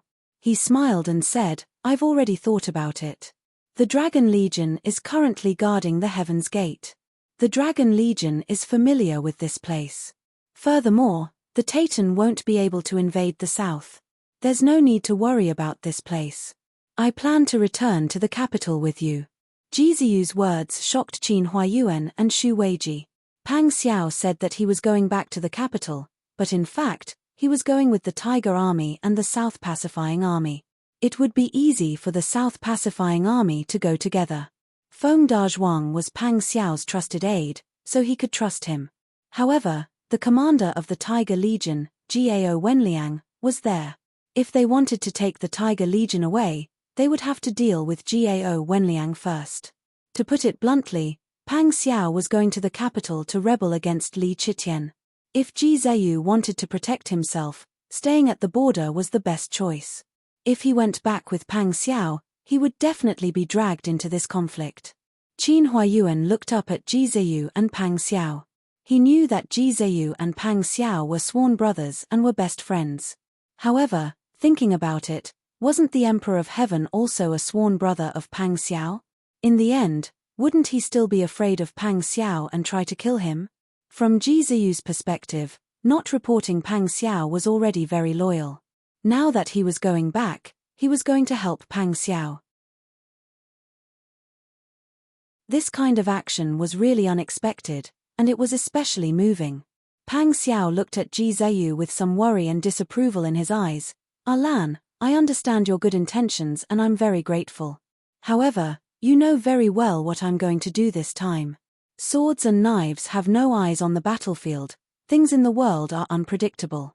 When the time comes, who will win and who will lose, who will live and who will die, is still unknown. I hope that you can stay here and guard the border. You don't have to get involved in this mess. Seeing that Ji Ziyu was about to refute, Pang Xiao patted his shoulder and said, I know your intentions. However, your best choice this time is to protect yourself. Although Anyang is no longer here, you are still the prince consort of the imperial family. The Empress Dowager is still here. If you go back with me, you will bear the crime of rebelling against the Yu clan and your own family. This will become a stain on your record. You are now a hero who has made outstanding military achievements and is respected by the people. Why do you want to get involved in this mess? Xu Weiji and Qin Huayuan both agreed with Pang Xiao's words. The two of them nodded and said, Duke Ding, you really don't have to take the risk. Ji Ziyu, however, smiled freely and said, What Duke Ding? What outstanding military achievements and the people's respect? I have never cared about these things. Now, we are only one step away from the country's prosperity and the people's peace. We are only one step away from our goal when we started the rebellion. Why should I shrink back? Pang Xiao's heart trembled. When they started the rebellion and rebelled against the northern Ji country, they only had one goal. That was to prevent the people from being oppressed and exploited by the imperial court. They wanted to let the people live a stable life. At that time, the northern Ji emperor couldn't do it, so they started the rebellion. Now, the emperor couldn't do it either, so they had to continue. Pang Xiao and Ji Ziyu were the same kind of people. For more than 10 years, their original intention hadn't changed. Neither of them was blinded by fame and fortune, nor did they change their direction. Among the three brothers, the only one who changed was the one who sat in that position. Ji Ziyu patted Pang Xiao's shoulder and laughed heartily. What are you afraid of? We have only come this far. It's time to take the next step. Just do what we want. Pang Xiao finally couldn't stop Ji Ziyu and nodded. Qin Huayuan and Xu Weiji were also very moved. Ji Ziyu was a man of few words. They didn't expect that at this critical moment, not only would he stand up for Pang Xiao, but he would also say such words. It seemed that his reticence was only reserved for unrelated outsiders, but for those he regarded as his own brothers, he would never be cold to them again. Good. Pang Xiao nodded confidently.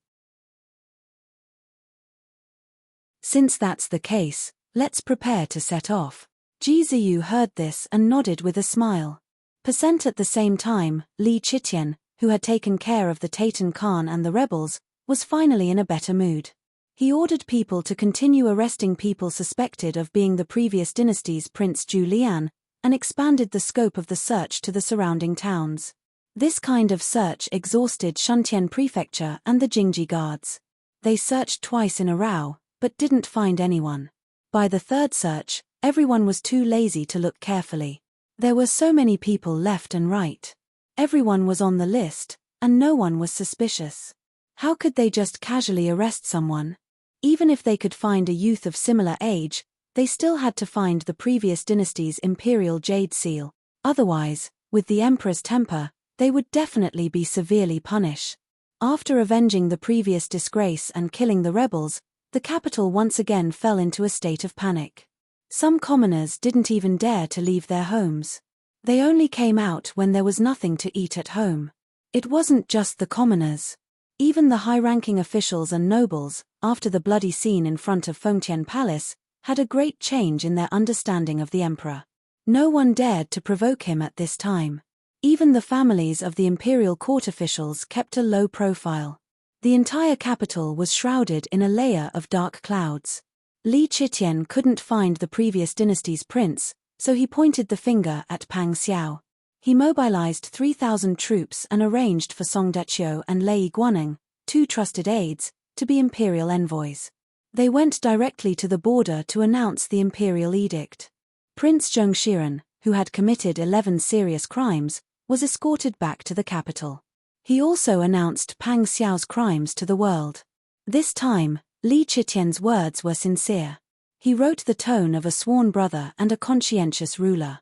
After many commoners read it, they doubted their previous judgment. Could it be that the emperor was really wrongly accused? Prince Zhongshiren was really plotting something, and the emperor was always tolerating it. Could it be that we misunderstood the emperor? How do those high-ranking officials and nobles of the imperial court live? What kind of gratitude and grudges exist between them? It's not something that we commoners can see or hear. What we see might be an illusion. Who can say for sure what the real situation is? There were many commoners who had such doubts. Li Chitian's method caused many commoners to doubt Pang Xiao. It was at this time that the previous dynasty's Prince Zhu Lian's proclamation spread throughout the streets and alleys of the capital overnight. It detailed everything that Li Chitian had done over the past few years, including the 2 disaster relief missions, as well as everything that Pang Xiao had sacrificed for him during his expeditions. With such a strong contrast, anyone with a brain would know who was black and who was white. Before Li Chitian could get angry enough from this declaration of war, news came from the northern border.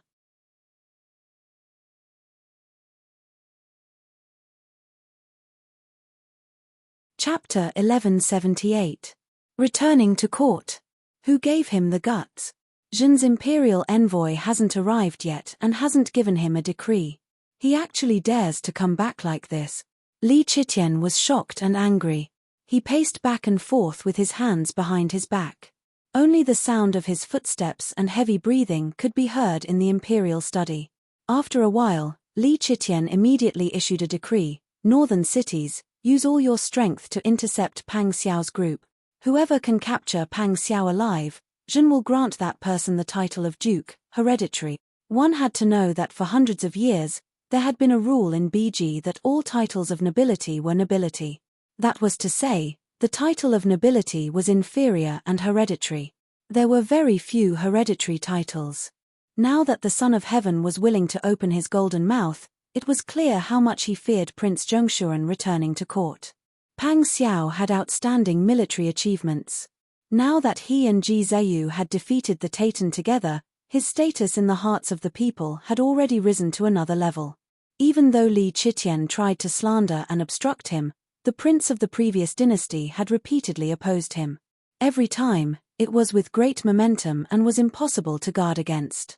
This made all of Li Chitian's actions serve as a foil, which made Pang Xiao's image even greater. Li Chitian was well aware of this point, which was why he was so worried and urgently needed to control Pang Xiao. However, man proposes, God disposes. Unexpectedly, things had turned out like this. The person who delivered the decree quickly headed to the northern cities. Li Chitian anxiously waited for news. In the imperial harem, Which concubine and concubine did not hope for the Son of Heaven's personal arrival? However, ever since the Taytan War broke out, the Son of Heaven had not stepped into the imperial harem for several months. The concubines and concubines had nowhere to vent their worries, so they all tried to find out Li Qiqian's itinerary openly or secretly, hoping to meet him by chance. However, they did not have the opportunity. Today, several concubines and concubines were gathered in Chenkuan Palace and were discussing this matter with the Empress. Sun Memar, who served the Empress, quickly walked in from outside and whispered a few words into the Empress's ear with a grave expression. When the Empress heard that Prince Zhongshiren is returning to court, perhaps he will encounter the imperial envoy sent by the Son of Heaven along the way, her eyes could not help but widen. The color of blood immediately receded from her proud face. The concubines examined the Empress's expression and knew that something major must have happened.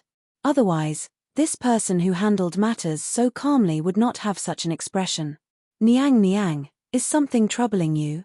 If you tell us, we can help you share your worries. Yes, Your Highness. Is something the matter? The Empress's heart was thumping, but there were some things that could not be said casually. The harem was not allowed to interfere with politics. Moreover, she knew her husband's personality too well. Even if his skills were not as good as others, he would not allow anyone to say anything wrong. If she said anything here and these people in front of her spread it to the Emperor's ears, wouldn't it become her fault? The Empress brushed it off, saying that she was tired, and dismissed everyone. After everyone left, Sun Memar moved closer to the Empress and said in a low voice, Niang Niang, what do you think should be done? Your Majesty arranged for someone to deliver the edict, but before the edict arrived, Prince Zhongshiren dares to return to court. This is clearly a sign that something is not right. The Empress nodded and asked, where is Hao Ji? Sun Memar said, His Highness is studying with his master. Does Your Highness want to summon him? No, let him study well. It's just that these days. She moved closer to Sun Memar's ear and also lowered her voice, prepare Hao Ji's clothes. If the situation is not right, immediately send the child out. Niang Niang, you. Sun Memar turned pale with fright. The Empress's eyes were red and filled with tears. This is something that can't be helped. Although being a prince is precious, if things go wrong, I'm afraid that being a prince will become Hao Ji's death symbol. He's only 5 years old, what does he know? Why should he be dragged down by others? This Empress has lived for so many years, it's enough. I only have Hao Ji in my life. Even if I have to risk universal condemnation, I must let Hao Ji live. Sun Memar's nose turned sour and tears fell down. Niang Niang, it's not necessary. It's not necessary to be like this. You are the mother of the country, and His Little Highness is Your Majesty's only son. No matter what, it's not necessary. It's because of this that we have to prepare for both sides. The Empress held back her tears and whispered, I don't expect Hao Jie to be a famous ruler. I only hope that he can be an ordinary and healthy child. He can live every day happily and peacefully until he's old. This way, the child's journey in this world will not be in vain. The Empress stood up and her body couldn't help but sway. Sun Memar hurriedly supported her. Niang Niang, this servant understands your meaning. But if something really happens, His Highness can't go alone. This servant will think of a way to arrange everything. If it doesn't work, you can take His Highness with you. Me? The Empress smiled self-deprecatingly. She didn't pretend to be the Empress anymore. She just shook her head and said, I can't go. Just like when the Emperor dealt with Pang Xiao, he didn't even let the Qin clan go. Think about it, anyone who opposes the Emperor, when it really comes to that point, won't they not let me go? Sun Memar was speechless for a moment and couldn't find the words to explain.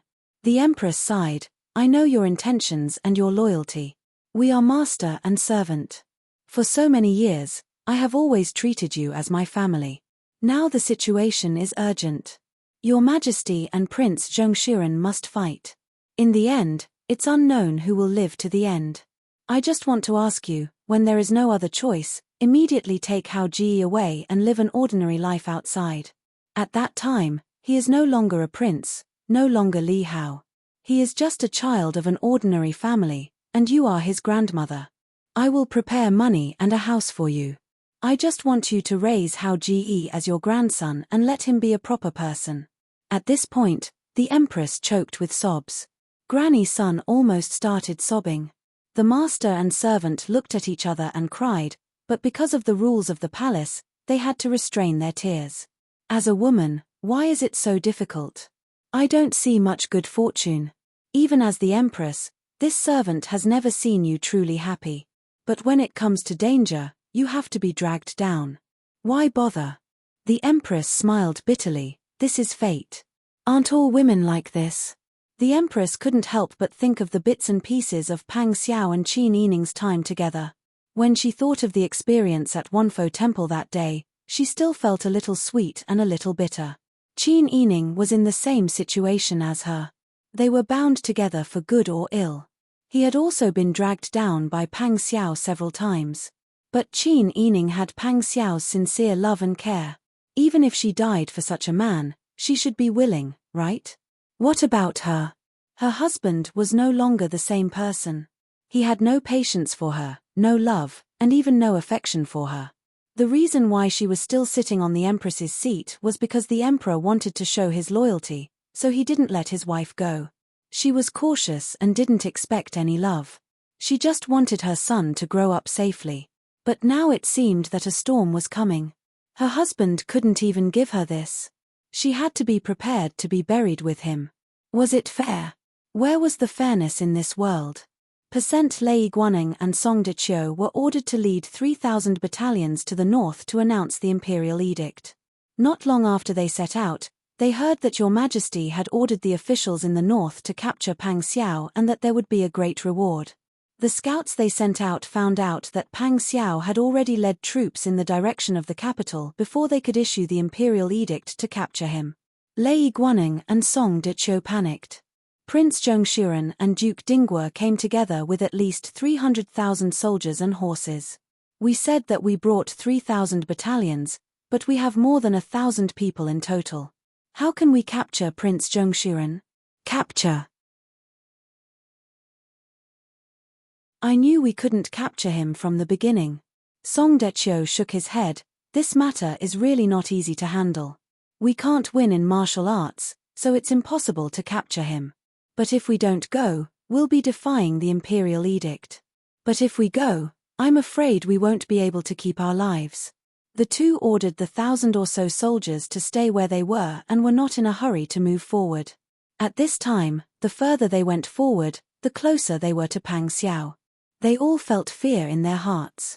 And Pang Xiao had indeed heard that Li Qitian had ordered the officials in the north to capture him and that there would be a great reward. He originally thought that he would have to go through a lot of trouble just to pass by a city. He didn't expect that the first city they passed by after leaving the 4 passes at the border would have the city gates open wide and let them pass before they could even make a move. "Wang Yi is our savior.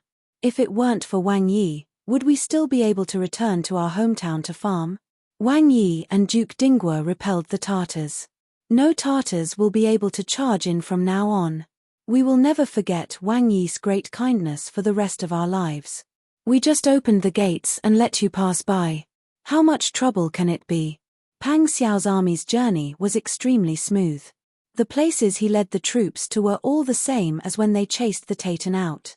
It was the same as going back the same way they came. Although the Emperor's decree was posted on the notice board, the people all saw it. The mountain was high and the Emperor was far away, so they acted like they didn't know and directly opened the gates to let them pass. There were even people who stuffed food and clothes into the hands of the Tiger Army and the Southern Peace Army. Such a smooth and unobstructed scene was truly surprising. When Li Qitian heard the news, he was so angry that his eyes turned red.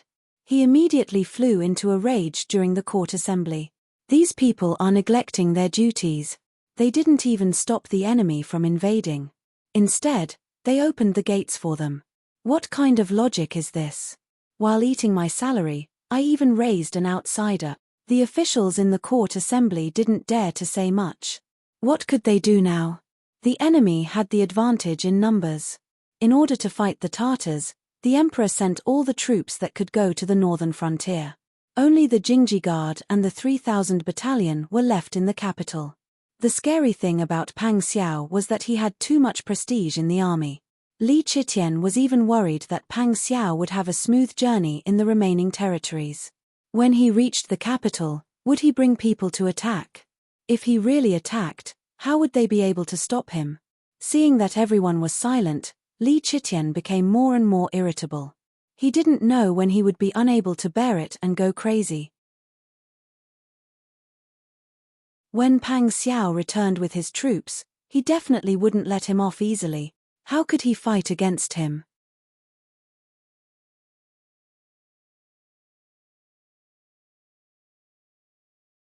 Chapter 1179.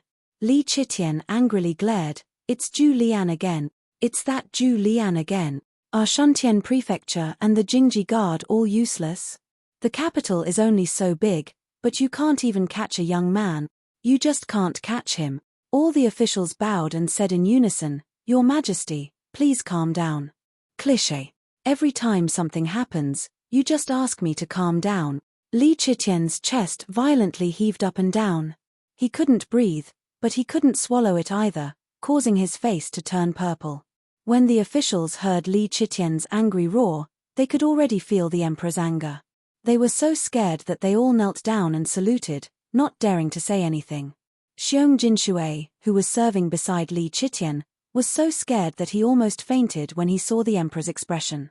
If something really happened to the emperor, would they, his personal servants, still have a way out? Xiong Jinshui secretly prayed in his heart that nothing would make the emperor angry again. But things didn't go as he wished. Soon, someone used Zhu Lian's declaration of war. Li Qitian only took a glance at it before he crumpled the document into pieces. Bastard, bastard. A bunch of rebels, fanatics. This declaration of war was written without any standard. It was written in plain language, and it was obvious that it strived to be understood by all the people.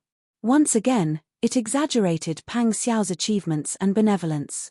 Your Majesty was just a nouveau riche. After becoming the emperor, he did everything for himself and didn't care about the lives of the people. At the end of the declaration of war, he even dared to openly say, Can such an incapable ruler really bring happiness to the people of Daeju? It's better to restore the Biji dynasty, establish a wise ruler, and stabilize the world. That's the right path. This Zhu Lian is really shameless. How did the Northern Ji dynasty get overthrown? How could he forget? Restoring the Biji dynasty will make the people live better than under my rule? You're really spouting nonsense, you don't know what you're talking about. However, Li Qitian's anger couldn't stop Pang Xiao and his troops from returning to the capital. It was August, but the hot weather couldn't stop Li Qitian's thoughts. Your Majesty, Pang Xiao and Ji Zheyu command an army of 300,000 soldiers. The city gates they pass through are wide open, and they have successfully incorporated 3,000 battalions. They are only 3 or 4 days away from the capital. Li Qitian was angry and anxious. He was so angry that his heart ached. He clutched his chest and asked, How many troops can the Ministry of War send to defend the city? What about the Ministry of Revenue? Is there enough food and provisions? The Minister of War, Wang Ji, stepped forward and said with a heavy expression, Your Majesty, because of the danger of the battle with the Taitan, the troops near the capital and around the capital were all under Pang Xiao's command. Now, there are only the Jingji Guard and the 5 cities warden's office in the capital. Compared to the 300,000 troops that Pang Xiao and Ji Ziyu brought back, it's like a mantis trying to stop a chariot. The Assistant Minister of Revenue, Fang Shuru, also said, Your Majesty, the national treasury is empty. Even the officials in the imperial court have owed their salaries for more than a year.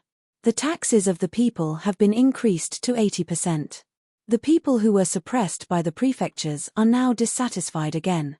They are complaining that the imperial court is heartless. Li Qitian gritted his teeth. His face alternated between green and white. The imperial mausoleum wasn't built. The treasure wasn't found. There was no money, and no people. Even the unruly people were against him. How could he fight this war? You mean there's nothing we can do? Your Majesty, this subject is ignorant. At this time, there's really nothing we can do. That's exactly the case. Your Majesty, this subject has already racked our brains and done our best. However, this subject can't conjure up money, nor can we conjure up troops. Li Chitian sneered when he heard this. Don't tell me you want me to stretch out my neck and be executed. He endured the stifling feeling in his chest and said in a hoarse voice, don't think that you'll have an easy time just because Pang Xiao brought people in. A new emperor brings in new officials. Don't tell me you want to stay out of this. These words caused the hearts and minds of everyone present to tremble violently. They really didn't have the confidence to stay out of this. Li Chitian said again, no money? Yes, our treasury is empty, and the Ministry of Revenue also doesn't have money. However, we owe you a year's salary. I don't see the officials in the imperial court starving to the point of not being able to eat. Do you think we don't know how many taxes you've evaded and how many benefits you've received from your family? Now that the country is facing a crisis, our treasury has been emptied. Don't tell me you still don't want to express your gratitude. The officials looked at each other in dismay. The emperor must have been so anxious that he actually stretched out his hand to the officials. No one was willing to pay out of their own pockets. Firstly, they didn't want to bleed. Secondly, they didn't want to expose their family's wealth. Thirdly, and most importantly, everyone more or less felt lucky. They felt that Prince Zhongshiren wasn't a person who would willfully kill the innocent. Moreover, if he really wanted to fight for the position, it would be difficult for him to walk the path of a wise emperor. At that time, wouldn't he become a tyrant again? Prince Zhongshuren wasn't that stupid. However, these thoughts could only be thought in everyone's mind. If we can negotiate peacefully, perhaps this crisis can be resolved. An official suggested. This subject agrees. Your Majesty, this subject thinks that we might as well start from two sides. On the one hand, order people to secretly contact Duke Ding. After all, Duke Ding and Your Majesty are in-laws. Moreover, Princess Royal of Enyang died at the hands of the Qin clan.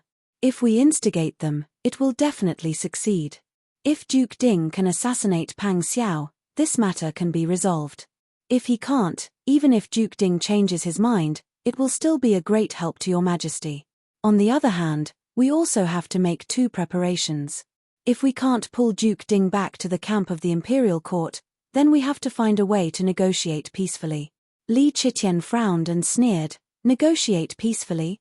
Do you want me to beg them for mercy? Your Majesty, where there is life, there is hope. Only by keeping your life can you keep the fire for the future. Failure, it was really a failure. How could he let himself fall into such a situation?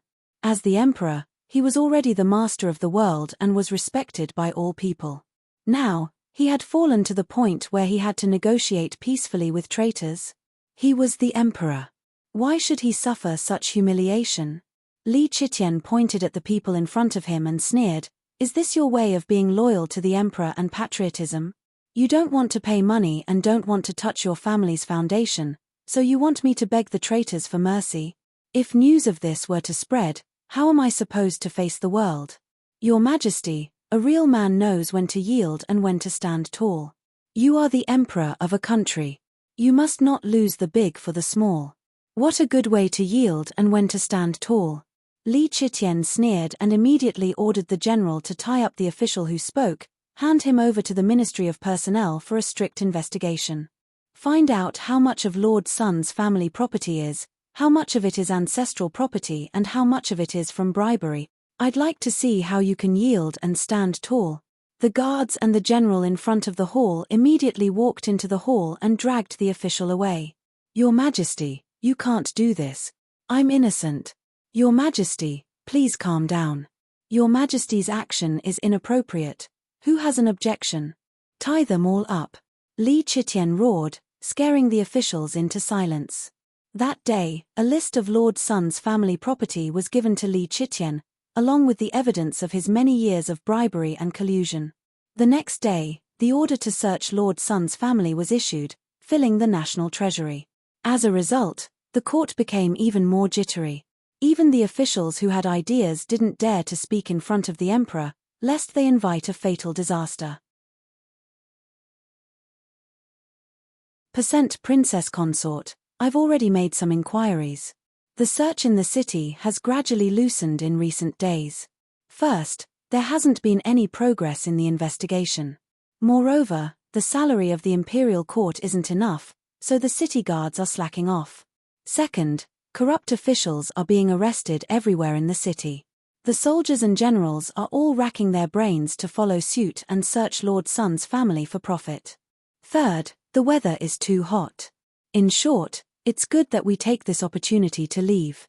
Xie Yu smiled and said, when the time comes, we'll disguise ourselves. Nothing will go wrong.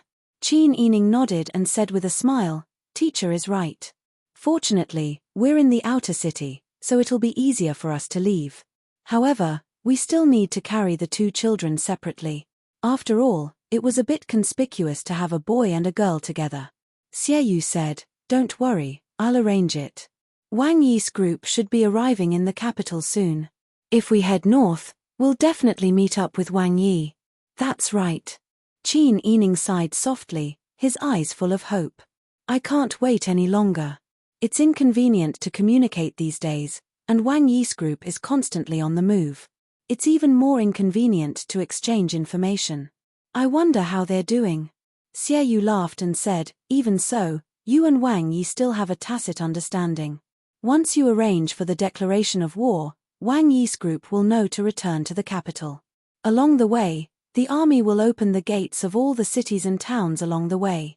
They won't lose a single soldier, and their reputation is even better than before. Wang Yi's benevolence and righteousness, coupled with your efforts to create momentum, Wang Yi's voice is even louder than before. Qin Yining said, it's all thanks to the person above who's willing to put in effort to set him off. These days, Li Qitian was forced into a corner, and the things he did were very stupid.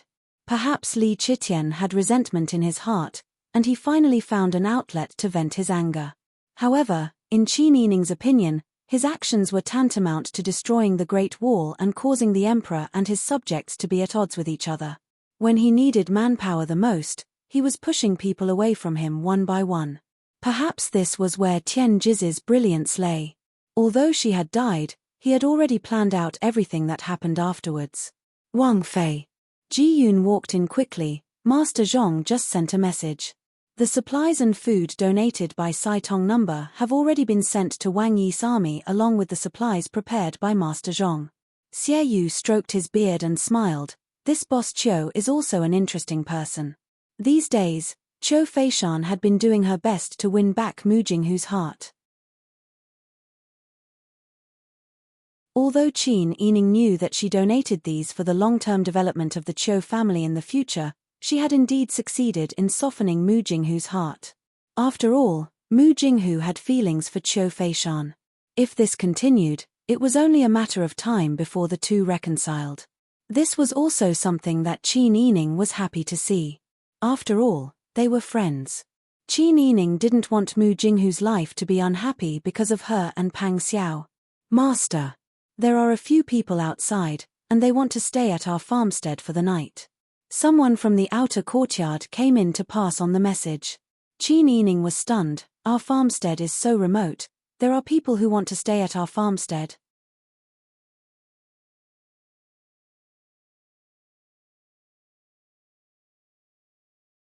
Chapter 1180. Qin Yining felt more and more strange. If their farm was located in some remote mountain forest, it would be reasonable for passers-by to say that they had nowhere to go. But although this place was remote, it was outside the capital city. Not to mention anything else, if they wanted to stay in a hotel, they could find a place to stay. What kind of people came?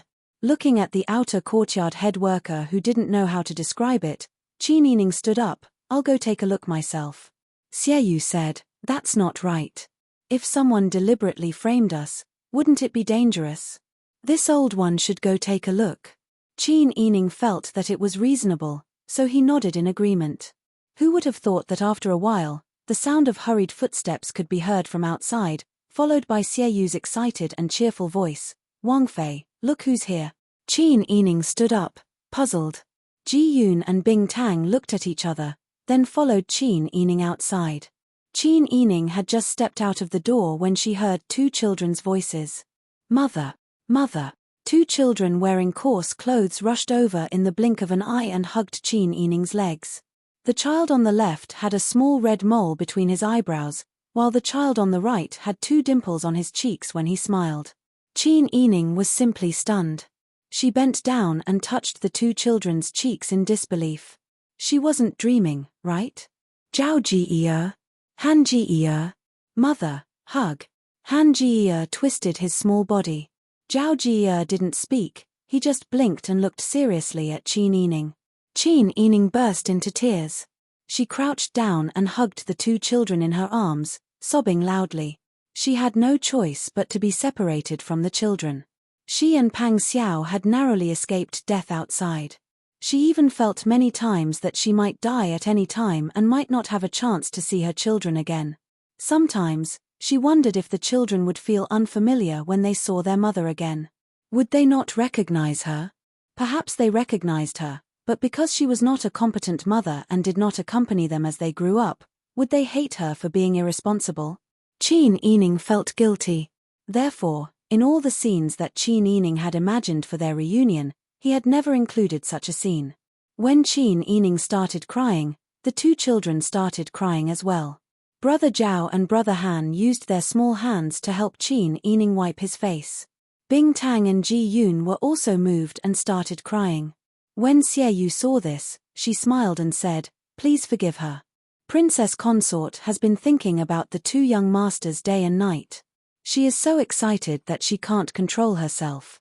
Hearing this, Qin Yining looked up and saw a bright and beautiful smiling face through her tears. Aunt Cao. Cao Yuqing was wearing a dress made of coarse cloth, and her hair was wrapped in a cloth.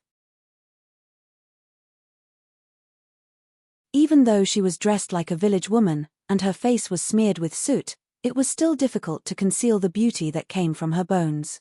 "Sister Yi, how have you been these years?" Qin Yining was overjoyed. He stood up and held Brother Zhao and Brother Han's hands as he walked in front of Cao Yuqing. His tears fell before he spoke. Thinking of everything that she had experienced outside after they had parted ways, and how she had almost died several times. Now that she saw her maternal family, she finally had someone to talk to. She couldn't help but cry. Cao Yuqing knew the difficulties that Qin Yining and Pang Xiao had faced. Even though Qin Yining only reported the good news and not the bad, she had listened to Qin Huayuan's orders and brought the children here. She had heard many rumors along the way. Even now, there were people saying that last winter, the Prince Zhongxian's consort and a pair of swaddling twins had been captured by the emperor. The Wang consort had been locked in a cage and paraded through the streets. She had received the same treatment as the Taitan Khan who had just been executed by 1,000 cuts. At that time, Cao Yuqing was so angry that she almost wanted to rush into the imperial city and kill that incapable ruler. Now that she saw Qin Yining crying like this, Cao Yuqing also felt sad and shed tears. Qin Yining was Qin Huayuan's only bloodline. Cao Yuqing loved her because she loved her. In addition, she had always admired Qin Yining's intelligence and decisiveness.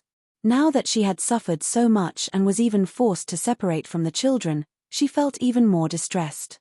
Okay, it's all in the past." Cao Yuqing hugged Qin Yining and patted her back. "Look, if you cry again, Brother Zhao and Brother Han will become a joke." Qin Yining sniffled and lowered her head to look at the children who were also sobbing. Tears came out again, but she couldn't help but smile. She squatted down to wipe the tears of the two children. "Brother Zhao and Brother Han have both grown a lot taller." Brother Zhao said seriously, "Mother, you've grown a lot taller too." Brother Han also copied his older brother and nodded with a smile. "Mother has also grown a lot taller." The children's childish words made Qin Yining finally smile through her tears. She hugged them and kissed their cheeks a few times. "Good children, I missed you so much." Brother Han hugged Qin Yining's neck and acted spoiled. "Mother, we missed you too. Grandmother, great-grandmother, great-grandmother, we all missed you too. Grandfather said that Mother needs our protection right now, so he had Aunt Cao bring us to find you." "Yes." Brother Zhao nodded seriously. Grandfather also said that he will bring people to meet you outside and take you to father's military camp. Qin Yining looked at Cao Yuqing excitedly. You guys came from Wang Yi's place? Cao Yuqing nodded with a smile. That day, the prince and the Tartars had a decisive battle at the border. Your father felt that this might be a major event in the future, so he selected 1,000 elite soldiers. They carried the banner and successfully rushed to the battlefield from Shiyu using the tracking GU. We were in a hurry to come out, so we didn't know the situation of the battlefield. We were afraid that Brother Han and Brother Zhao would be in danger if they followed us, so we let the spies take them and follow behind. When everything was stable, we sent a letter to them. She lowered her head and rubbed Brother Zhao and Brother Han's heads. Now, our brothers are people who have seen the world. They've seen deserts, battlefields, and even military camps that stretch as far as the sea. Father's sword dance, swish swish swish, it's amazing. When Brother Han mentioned the Pang Xiao, he was like a little monkey. He even imitated it a few times and learned it quite well. Cao Yuqing smiled. When I'm free, I teach them some martial arts. But most of the time, they're with your father. Qin Yining was very happy. He hugged the children and kissed them again and again, then said gratefully, these two children, it's all thanks to you. As a mother, I've failed in my duty. I didn't teach them well, and I didn't accompany them well. What are you saying? How can we not know your difficulties? Brother Zhao and Brother Han also understand. Mother, I know that you and father are fighting outside to protect us. Brother Zhao took out a small handkerchief from his pocket and wiped Qin Yining's face seriously. Brother Han also rushed to say, yes, father said that he'll teach me sword skills. After I learn sword skills from father, I'll learn whip skills from Uncle Ji and sword skills from Uncle Mu. At that time, I'll be able to protect mother. Mother, I'll learn too. Brother Zhao also said. Qin Yining nodded repeatedly, his tears flowing non-stop. He didn't know if there was a connection between mother and son, but the sound of a child crying came from the side room. In the blink of an eye, it became a duet. Cao Yuqing then remembered and said in surprise, is it Brother Xian and Sister Yun? Qin Yining nodded, maybe they've woken up. Brother Zhao's eyes sparkled. Mother, we want to see little brother and little sister. Mother, grandfather said that little brother and little sister were born by mother to accompany us. We want to go play with little brother and little sister. Qin Yining's eyes were full of tears, but he nodded and said, okay, let's go now. She was now really grateful to Qin Huayuan. Her father took care of Xie so well and also taught her children so well. He even knew about her worries. She couldn't accompany Brother Zhao and Brother Han, but she left Brother Xian and Sister Yun outside. She was also worried that if the two children found out about this, they would especially mind and feel that they were abandoned. What would she do? But now, listening to the children's tone, Qin Huiyuan had even thought of this for her. He had already persuaded the two children so that they could accept their younger brother and sister without any ill feelings. The whole family happily went to the side room. The wet nurse coaxed the two children and suddenly saw Qin Yining bring in two delicate children. Because she didn't recognize them, she felt a little strange. She hurriedly carried the young miss and young master, who were less than 1 year old, and bowed. Qin Yining smiled and said, don't be nervous, these are my other two children. They are their older brothers. Brother Zhao and Brother Han held hands and curiously walked to the two wet nurses. The wet nurse hurriedly put Brother Xian and Sister Yun on the warm kang by the window. The two children could already sit up and crawl on their own. One was wearing a bright red little coat, and the other was wearing a pink little coat. They were both fair and beautiful, and when they smiled, they had small dimples. Seeing their grinning faces, Han Jia pulled Zhao Jia closer and poked Yun Jera's face out of curiosity. Brother, they are so ugly. They don't have teeth yet. In the future, when they have teeth, they won't be ugly. They don't look like you either. They are also different from me. They are not twins. Of course, they look different from us. As they spoke, the two children used their hands and feet to climb on the warm kang. They curiously watched how the other two climbed upside down. A small warm kang, two pairs of twins, for children, all of them were her treasures. Qin Yining wiped the corners of his eyes with a soaked handkerchief and said to Cao Yuqing beside him, "Aunt Cao, you don't know how many times I have dreamed of this scene. When I woke up, I cried until half my pillow was wet. These years, it has really been hard on you." Cao Yuqing hugged Qin Yining's shoulder and patted it. Then she smiled and said, "Fortunately, everything is improving. I heard from your father that this time, we can get it done once and for all. Wang Yi has also made up his mind."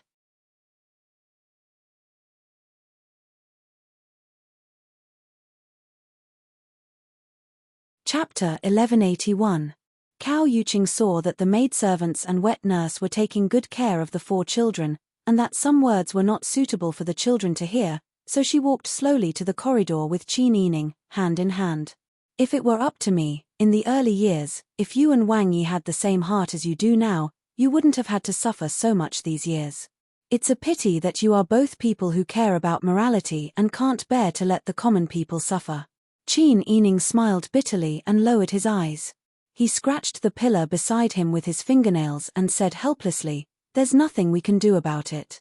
Perhaps this is how a person's personality determines their fate. Sometimes I think that if I had known that today's situation would occur, perhaps I would have persuaded Wang Yi earlier. We didn't choose to do this at the most advantageous time. Sometimes I also say this to your father." Cao Yuqing put an arm around Qin Yining's shoulder. "Your father said that everything must first be accumulated before it can achieve a qualitative change. You and Wang Yi are both people who care about the common people. It's normal that you care about the common people's feelings. There are certain benefits to this." Qin Yining looked at Cao Yuqing in confusion. Cao Yuqing tucked a loose strand of hair behind Qin Yining's ear and said gently, "When things develop to the point where you can no longer bear it, you will definitely be on the side of morality and morality. At that time, no matter how things develop in the future, and whether or not you have a lofty heart, things will be easier to deal with. At least there will be fewer obstacles for you to make a choice." Qin Yining nodded. "This is the only thing that is worth comforting right now. However, will we really be allowed to make a choice in the future?" Cao Yuqing looked at Qin Yining strangely. "Do you have any other ideas?" Qin Yining turned to look inside the room. Cao Yuqing immediately understood what he meant. She held his arm and said, "Let's walk around the manor." "Okay." The two left the inner residence. Qin Yining waved his hand to indicate that there was no need for the people around him to follow. They walked along a shady path and circled around to a more open area. Cao Yuqing leaned against a tall catalpa tree and casually looked around. Then she looked up at the tassels hanging from the wide leaves. "Sister Yi, what do you want to say to me?" Qin Yining knew that he could speak without worry. He said, "Aunt Cao, I've never mentioned this to anyone else. I can only tell you about it." Cao Yuqing smiled happily as Qin Yining treated her as someone she could confide in. She nodded and said, "Don't worry. I won't tell anyone. If you have any troubles, you can tell me so that I can help you solve them." Qin Yining smiled bitterly and said, "Aunt Cao, in fact, my father is right. Wang Yi has a lot of support among the people and there are many positive comments about him. In the future, there will definitely be a battle between him and Li Qitian. With Li Qitian's current financial resources and military strength, Wang Yi has a very high chance of winning." "That's right." Cao Yuqing smiled and said, "Your father always said that the two of you are very thoughtful and have everything planned out.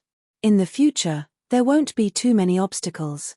Although her words were hidden, Qin Yining understood that when Cao Yuqing said there wouldn't be too many obstacles, she was obviously talking about ascending to that position. "In fact, right now, what I want most is to live a peaceful life with my family together. It would be good if we could grow old peacefully." Cao Yuqing was stunned and said in surprise, "Sister Yi, you seem to be interested in that position." Qin Yining lowered her head and pursed her bright red lips. She sighed and said, "That position is good, but a person who would change by 30% will also change by 70% when they reach that position. I can't say that people will never change, but once they reach that position, change will be catalyzed. I'm really a little scared." Cao Yuqing understood. Qin Yining and Pang Xiao had a very good relationship. They had gone through too many trials and tribulations together. Qin Yining had sacrificed a lot in this relationship. Because she was involved in Pang Xiao's life, the grievances and tribulations she had suffered were unimaginable. Pang Xiao could give Qin Yining glory and wealth, but she would never be able to live a stable life. The only thing that a woman like Qin Yining cared about was that Pang Xiao was different from the men of this era. He was devoted to Qin Yining and never had any other thoughts. He did not take in concubines or mistresses. But once she reached that position, it was hard to say what would happen in the future. Once a man woke up and held the power of the world, it was hard to guarantee that he would not look forward to getting drunk and lying on the lap of a beauty. And how many years could a woman have in her prime? Qin Yining was beautiful, but she would eventually grow old. There would always be young, flower-like women who would appear to enrich the emperor's harem. Qin Yining was not afraid of a turbulent life. She was afraid that people would change easily. That would make her doubt whether her sacrifice was worth it. Cao Yuqing held Qin Yining's shoulders tenderly and sighed helplessly. "Sister Yi, I understand your worries. But some things are already set in stone and cannot be changed. Just like me, I am only a concubine." "I know, Aunt Cao. I understand. Now that the world is like this, and if he really becomes the emperor, even if he doesn't like them, many women will appear by his side because of the balance of interests between the court officials. I understand all of this. I just feel a little disappointed." Don't think too much. No matter what, no one can replace your position. After all, you are the mother of 4 children. I understand. Qin Yining leaned against the trunk of the catalpa tree behind her and sighed softly. "I just feel a little scared. Your relationship with Wang Yi is so good. If something really happens, it will be a pity." Cao Yuqing pondered for a moment and her eyes lit up. "Actually, with the current situation, as long as you shake your head, you can continue to live a peaceful life. Who said that one must rule the world after conquering it?" Qin Yining shook her head and said, "Now, it is impossible to stop halfway." Cao Yuqing fell silent. If it wasn't impossible to stop halfway, they wouldn't have had to avoid Pang Xiao's subordinates when saying this. Which of these people who followed Pang Xiao weren't doing it for their own future? Even if Pang Xiao didn't want to ascend to that position in the future, these people would think of ways to push him up. Because only when Pang Xiao became the emperor, they would have the merit of succeeding the emperor. A person shouldering the expectations and future of so many people, how could they say no just because they wanted to? Not to mention other things, if they couldn't obtain the supreme power, no matter who ascended to that position, they wouldn't let go of a person with such high prestige in the military, right? They all understood that they couldn't allow a second Li Chitian to exist. Cao Yuqing pulled Qin Yining's hand and shook it. "Sister Yi, listen to Aunt. Aunt Cao, please speak." Qin Yining looked up at Cao Yuqing. Cao Yuqing said, "There's no such thing as perfect and flawless in this world. Everything goes according to plan. There's always something that doesn't go your way. Take me for example. I was born in a prestigious family, but I became a secret agent. As a secret agent, I had to be loyal to the emperor. I was arranged to marry someone I didn't like. From then on, every step I took was wasted. I actually spent most of my life living for others. But Sister Yi, the objective reality is sometimes not something we can change by relying on manpower. Since we can't change it, we have to learn to adapt to it, and accept it with a smile. Only then can we control it." Qin Yining pursed her lips and nodded. In these matters, Cao Yuqing was much more transparent than her biological mother. There were many reasons she didn't dare to tell the Sun Clan, because even if she did, she wouldn't get any relief. Instead, it would make more people anxious. Cao Yuqing was the same kind of person as her father. She was able to give her advice and comfort. She understood these reasons. However, when someone was able to tell her in detail and sincerely think for her, this feeling really made her feel fulfilled. "I understand." Qin Yining hugged Cao Yuqing. "Thank you, Aunt Cao. Silly girl, what are you thanking me for?" Cao Yuqing hugged Qin Yining back. You're a sensible person. You might not necessarily not understand these reasons. You're just worried about it. But don't be so pessimistic. Things haven't happened yet, so there's still a chance. Right now, what we need to do is to get out of the city and meet up with Wang Yi and the others. Everything else is secondary. Even if we have to worry about these things, we have to wait until we understand everything. I was worrying for nothing. Qin Yining smiled. Cao Yuqing smiled. It's because I care that I'm worried. She held Qin Yining's hand and said, let's go back. We can't walk away for too long. Qin Yining nodded. He chatted and laughed with Cao Yuqing as they walked towards the main room. Qin Yining took the children to play crazily in the fields for 2 days. They had originally planned to leave the city, but with Qin Huayuan's prior arrangements and Cao Yuqing's support, the group left the city in 4 groups. After disguising themselves, everything went very smoothly. After meeting up outside the city, the group did not dare to delay and headed directly in the direction of Pang Xiao's army. Wang Yi. The scouts have already found the whereabouts of the Wang Fei's group. Huzi rushed into the tent with large strides and reported to Pang Xiao, who was discussing countermeasures with Ji Zheyu and Qin Huayuan. His face was beaming with joy as if it was the new year. Qin Huayuan could not help but laugh. Looks like their journey was quite smooth. Ji Zheyu teased, Jishi was still worried earlier. I told you that Uncle Qin's plan would not have any problems. After interacting with each other day and night, Qin Huayuan's charisma had already infected the people around Pang Xiao. Ji Zheyu sincerely called him Uncle Qin in this life. Pang Xiao blushed and said, I was confused because I was too concerned. Father-in-law, I'll go welcome them. Qin Huayuan teased, if I say no, you won't listen to me, right? Pang Xiao had already stood up and was walking out. Hearing this, he turned back and said, Father-in-law, do you want to come with me? Qin Huayuan was stunned and then laughed loudly. As he stood up and walked out, he said, You child, have you been with Sister Yi for too long? You're already so old, yet you're still acting like this.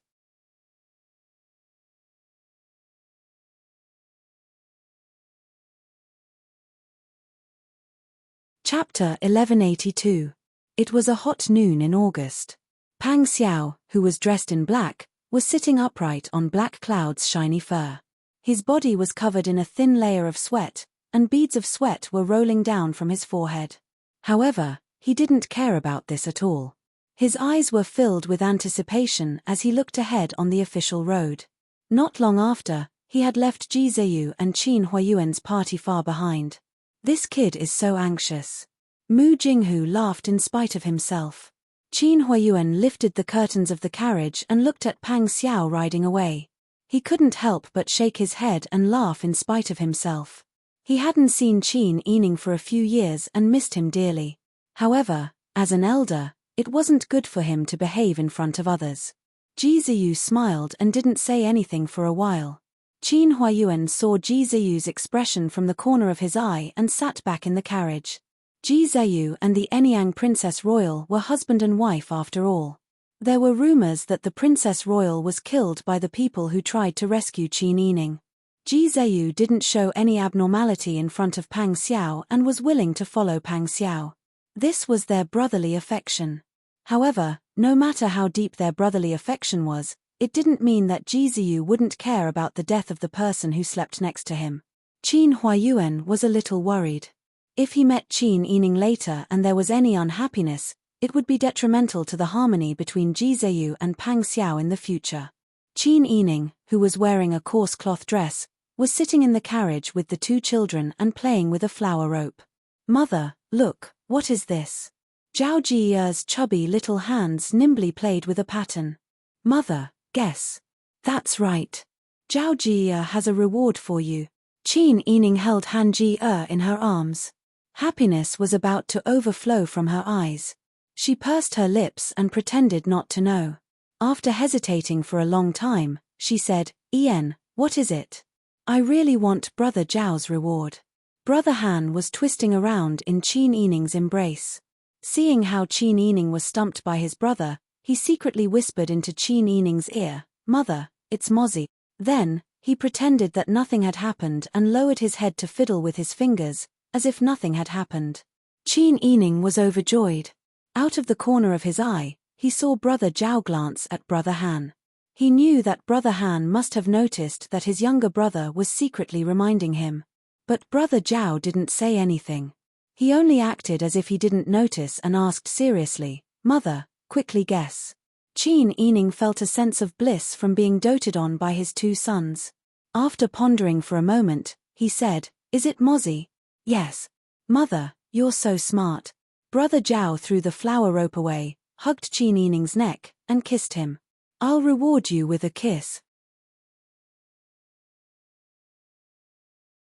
Qin Yining giggled from his teasing. He leaned over and said, "What about here? I want one here too." However, Brother Zhao turned his face away. "I'm not giving." "Mother, guess another riddle." "I'll only give you a kiss if you guess correctly." Qin Yining pouted and blinked his large eyes in disappointment. "Oh." Brother Han leaned over and gave a loud kiss. He even stuck his tongue out at Brother Zhao and made a funny face. Brother Zhao pounced forward to grab Brother Han. Brother Han cried out, "Mother, brother is going to pinch me." "Mother." Qin Yining hugged one and then another. He was laughing so hard that he was about to choke. As he was only focused on playing, he didn't notice that the carriage was gradually coming to a stop. The carriage's curtains were lifted and Pang Xiao was squatting at the shaft. He looked at the mother and children who were laughing together in the carriage. His eyes were as gentle as a warm spring.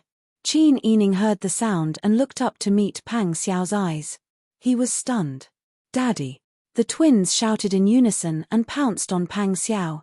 Pang Xiao hugged the two children. "Little brats, what are you playing?" "We're playing with a flower rope with Mother." Qin Yining knelt in the carriage. Her watery eyes were filled with tears, but she looked at Pang Xiao with a smile. "You're here." Pang Xiao nodded. His Adam's apple bobbed up and down. His phoenix eyes were filled with longing, pity, guilt, and other emotions. For a moment, he couldn't speak. Qin Yining lowered her eyes and a tear fell. Pang Xiao immediately panicked. He put the two children aside and hurried into the carriage. He clumsily wiped her tears with his sleeve. Don't cry, don't cry. It's my fault. I shouldn't have left you in the capital and caused you to almost lose your life. It's my fault. I'm too incompetent." Qin Yining shook his head. "It's not your fault. Besides, everything was just a scare." She sniffled. She didn't want to disturb the reunion. She smiled and said, "Sister Yun and Brother Xian are in the carriage behind us. Do you want to go take a look?" Pang Xiao shook his head. He stretched out his long arms and hugged Qin Yining in his arms. "Sister Yi, I'm sorry." He had too much guilt. He sent the Southern Pacifying Army away. Qin Yining was pregnant and had to worry about their provisions. A woman's childbirth was a walk through the gates of hell. What's more, Qin Yining gave birth to twins of mixed gender. Not only did he not accompany and take care of her, but he also made her bear all the troubles by herself. In the end, she was even almost killed by someone. Until now, her little face was still pale, and her injuries had not healed. They were all captured by Li Qitian, and in the end, there was a slim chance of survival. Even a quiet and gentle girl was locked up in a prisoner carriage and paraded through the streets. What did it feel like to be locked in a prisoner carriage? When he locked Sai Qin and the others in the prisoner carriage, it was also because he thought of Qin Yining's suffering.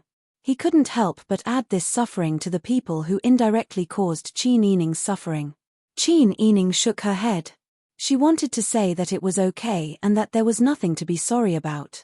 However, after parting with Pang Xiao, she narrowly escaped death. There were several times when she almost never saw him again. In front of the children, she was a mother. She couldn't show any weakness. In front of the attendants, she was the master. She couldn't lose her sense of direction. After seeing Pang Xiao, she couldn't control her feelings of grievance and fear. Qin Yining buried herself in Pang Xiao's arms and couldn't help but choke with sobs. Pang Xiao's heart ached. He patted her back with his big hand. "I'm sorry. It won't happen again." I won't put you in danger again. When Qin Yining started crying, Brother Zhao and Brother Han also started sobbing. Ji Yun and Bing Tang, who were outside the carriage, were also sniffling. Others didn't know, but they had personally witnessed everything that Qin Yining had gone through. Those who didn't know would think that Qin Yining was living a glamorous life as a princess consort. However, only those who followed her knew that Qin Yining was able to live until today because of God's blessings. If there was even the slightest deviation, Pang Xiao and Qin Yining would never meet again. Qin Huayuan's carriage slowly stopped by the side of the road. Mu Jinghu and Ji Zheyu dismounted and escorted Qin Huayuan down the carriage. The group looked at each other strangely. What's the matter? Why does everyone look like they're crying? Huzi spoke more straightforwardly. As soon as he finished speaking, he saw the teary-eyed Bing Tang roll her eyes at him. Bing Tang saw Qin Huayuan and hurriedly curtsied. She told the carriage, "Princess consort, Lord Qin is here." Qin Yining was sobbing. When she heard this, she forgot to cry and looked up at Pang Xiao. "Is it my father?" Pang Xiao nodded and wiped her tears with his sleeve. "Father-in-law came with me." Qin Yining nodded. When she saw that Brother Zhao and Brother Han were still sobbing and wiping their tears, she felt extremely guilty. She only cared about herself and forgot about her children. Okay, mother, don't cry. Brother Zhao and Brother Han also don't cry, okay?" The two children nodded in unison. Brother Han even let out a sobbing hiccup. Qin Yining helped the children wipe their faces. Pang Xiao turned around and jumped off the carriage. He turned around and carried the children off the carriage. "Grandfather," the two children said in unison. They ran over to Qin Huayuan with their short legs and saluted respectfully. "Grandfather as well." "Good." Qin Huayuan patted their small heads and then smiled at Qin Yining. "Father." Qin Yining's tears gushed out again. She quickly walked over and knelt down to kowtow. Qin Huayuan supported Qin Yining with both hands. "Quickly get up." Qin Yining looked up at Qin Huayuan and smiled with tears in her eyes. "Father, how is your health? Are my mother, grandmother, and second uncle all well?" "They're all well, all well. Your grandmother is old and her health is deteriorating day by day. But she's still doing well. The rest of them are adapting well in Shiyu." Qin Yining nodded repeatedly. Streams of tears fell and wet her lapel. "Father, you've worked hard these days. It's your daughter's fault for letting you work so hard." Qin Huayuan smiled and shook his head. "You've already done very well. Father has also heard about your experiences these days. Father is relieved to see you again today." Qin Yining looked at Mu Jinghu. She pursed her lips and bowed deeply. "Mu Gongzi, I'm sorry. After all, Tian Jizi died to save her." Regardless of the past, Qin Yining felt guilty about this. Mu Jinghu shook his head and smiled. "You can't be blamed for this. Shizuan has her own considerations for everything. Since she did this, she had already considered the consequences and accepted them. You don't have to blame yourself at all." Although she said this, it was impossible for her not to be touched when someone sacrificed themselves for her. When she saw Ji Ziyu again, Qin Yining's lips moved. But in the end, she said directly, "The outside world is saying that the eldest princess of Anyang was killed by my people. Actually, that's not the case. That day, she went to the prison to humiliate me. Coincidentally, someone came to rescue me. The other party killed their way into the prison and didn't look carefully before they killed her. Although I didn't do anything directly, I indirectly harmed her. I'm sorry."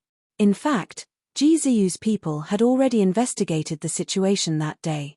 Even if Qin Yining didn't explain, he knew that Qin Yining couldn't be blamed for this. However, Qin Yining was able to speak frankly and didn't hide anything. This made Ji Ziyu feel much better.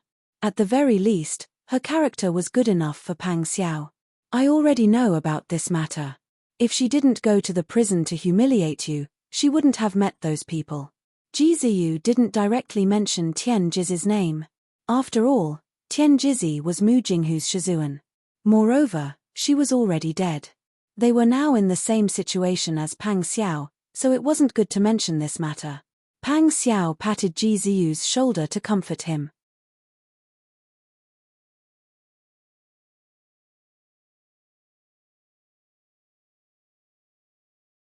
Chapter 1183. Okay. Qin Huayuan's hands were pulled by his two little grandsons. He bent down to match the children's height and walked towards the second carriage. Qin Yining, Ji Yun, and Bing Tang had already arrived at the side of the carriage. They instructed the wet nurse to carry the children down. Brother Xian and sister Yun were both wearing red jackets. They had gold necklaces around their necks and small silver bracelets on their wrists. Their small faces were white and tender, and their eyes were black and bright. They were like two money-making dolls. They were not afraid of strangers when they saw people. They stared at Qin Huayuan with their big eyes and even grinned. Qin Huayuan liked them so much that his eyes lit up. However, he only looked at them reservedly and nodded. They're very cute. They look like you. I think so too. Qin Yining also smiled. Zhao Jie and Han Jie looked like Pang Xiao and her, but Xian Jie and Yun Jie both looked like her. Pang Xiao came to the side and stretched his neck to take a look. His eyes were also overflowing with love. However, when he looked at Brother Zhao and Brother Han, he only touched the two children's small hands. He turned to Qin Yining and said, "Thank you for your hard work." His words were very heavy. Qin Yining had suffered twice as much that day. After that, he had gone through a near-death experience to be able to reunite with her today. Qin Yining was lucky to be able to survive. Moreover, she had taken care of the two children so well. Xie Yu and Xu Weiji had been chatting for a while. Xu Weiji led Xie Yu to Qin Huayuan and saluted. "Hello, Mr. Qin." Qin Huayuan hurriedly returned the salute. He supported Xie Yu's arm with both hands and then saluted. "Thank you for taking care of my daughter these days. If it weren't for Mr.'s plan, I'm afraid my daughter wouldn't have been able to keep her life."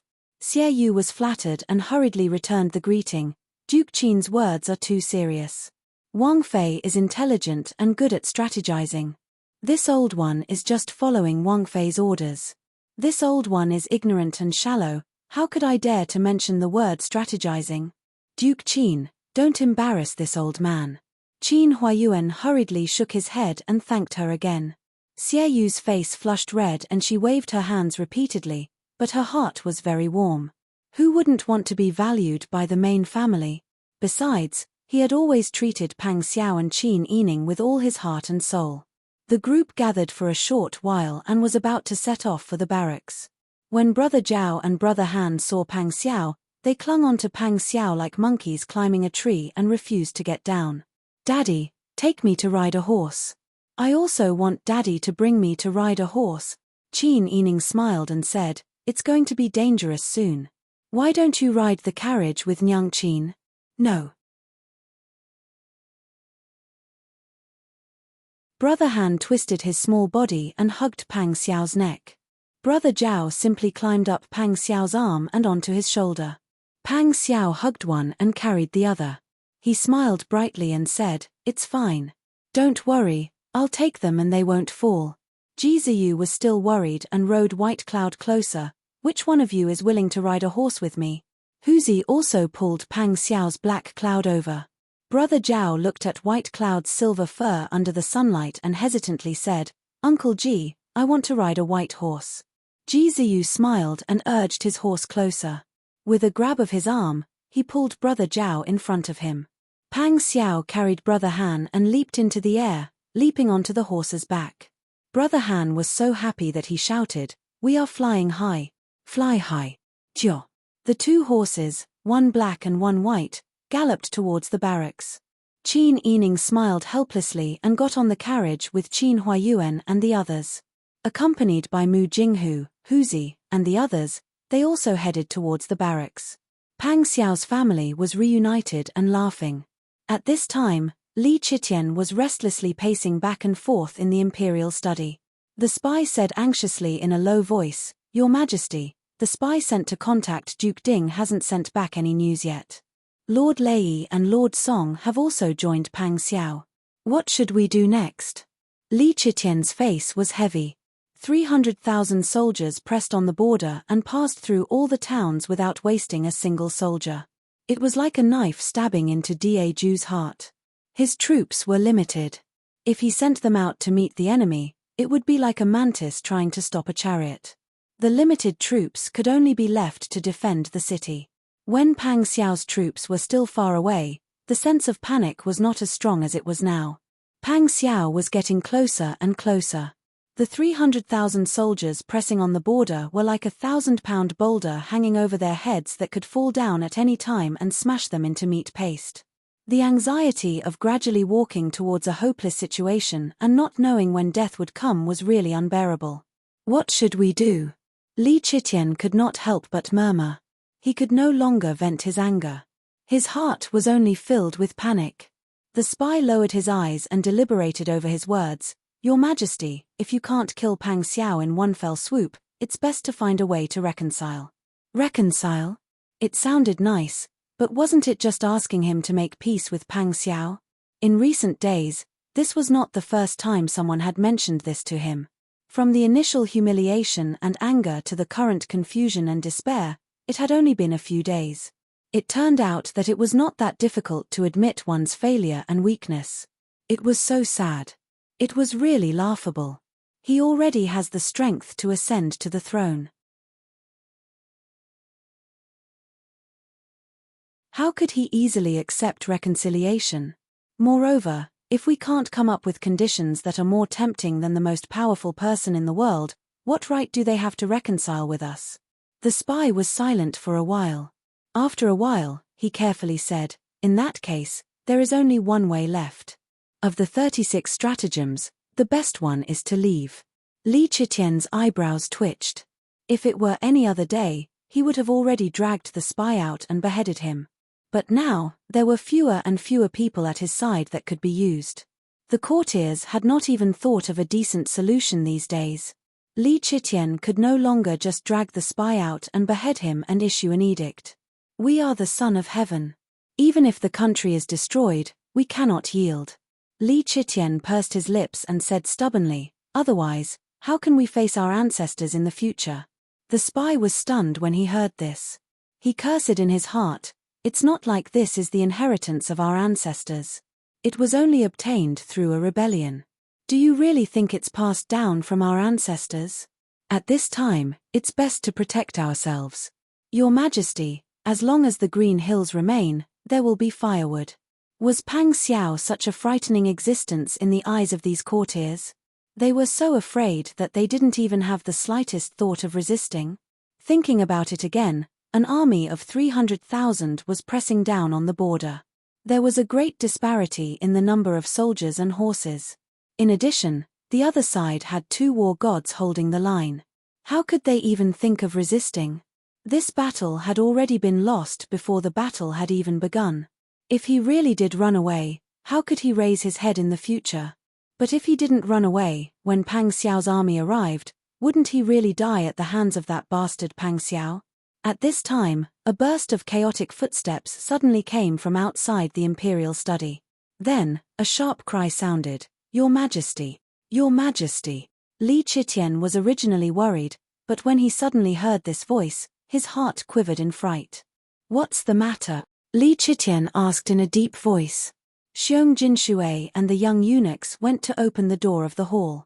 They saw the empress with her long hair hanging loose and tears on her face rushing in. She was too anxious and tripped over the high threshold. She was caught off guard and made a dull sound. But the empress couldn't care less. Your Majesty, it's not good. Brother Hao is missing. Brother Hao is missing. Li Chitian suddenly opened his eyes wide and said in disbelief, how can it be? Where are the people following him? Brother Hao didn't come to the palace to eat when the class was over today. I waited for a long time and didn't see him, so I ordered the people around me to go out and look for him. Not long after, they found the young eunuchs following Brother Hao. They said that Brother Hao got lost in the imperial garden. The empress cried and knelt down to kowtow. I beg your Majesty, I only have one Brother Hao.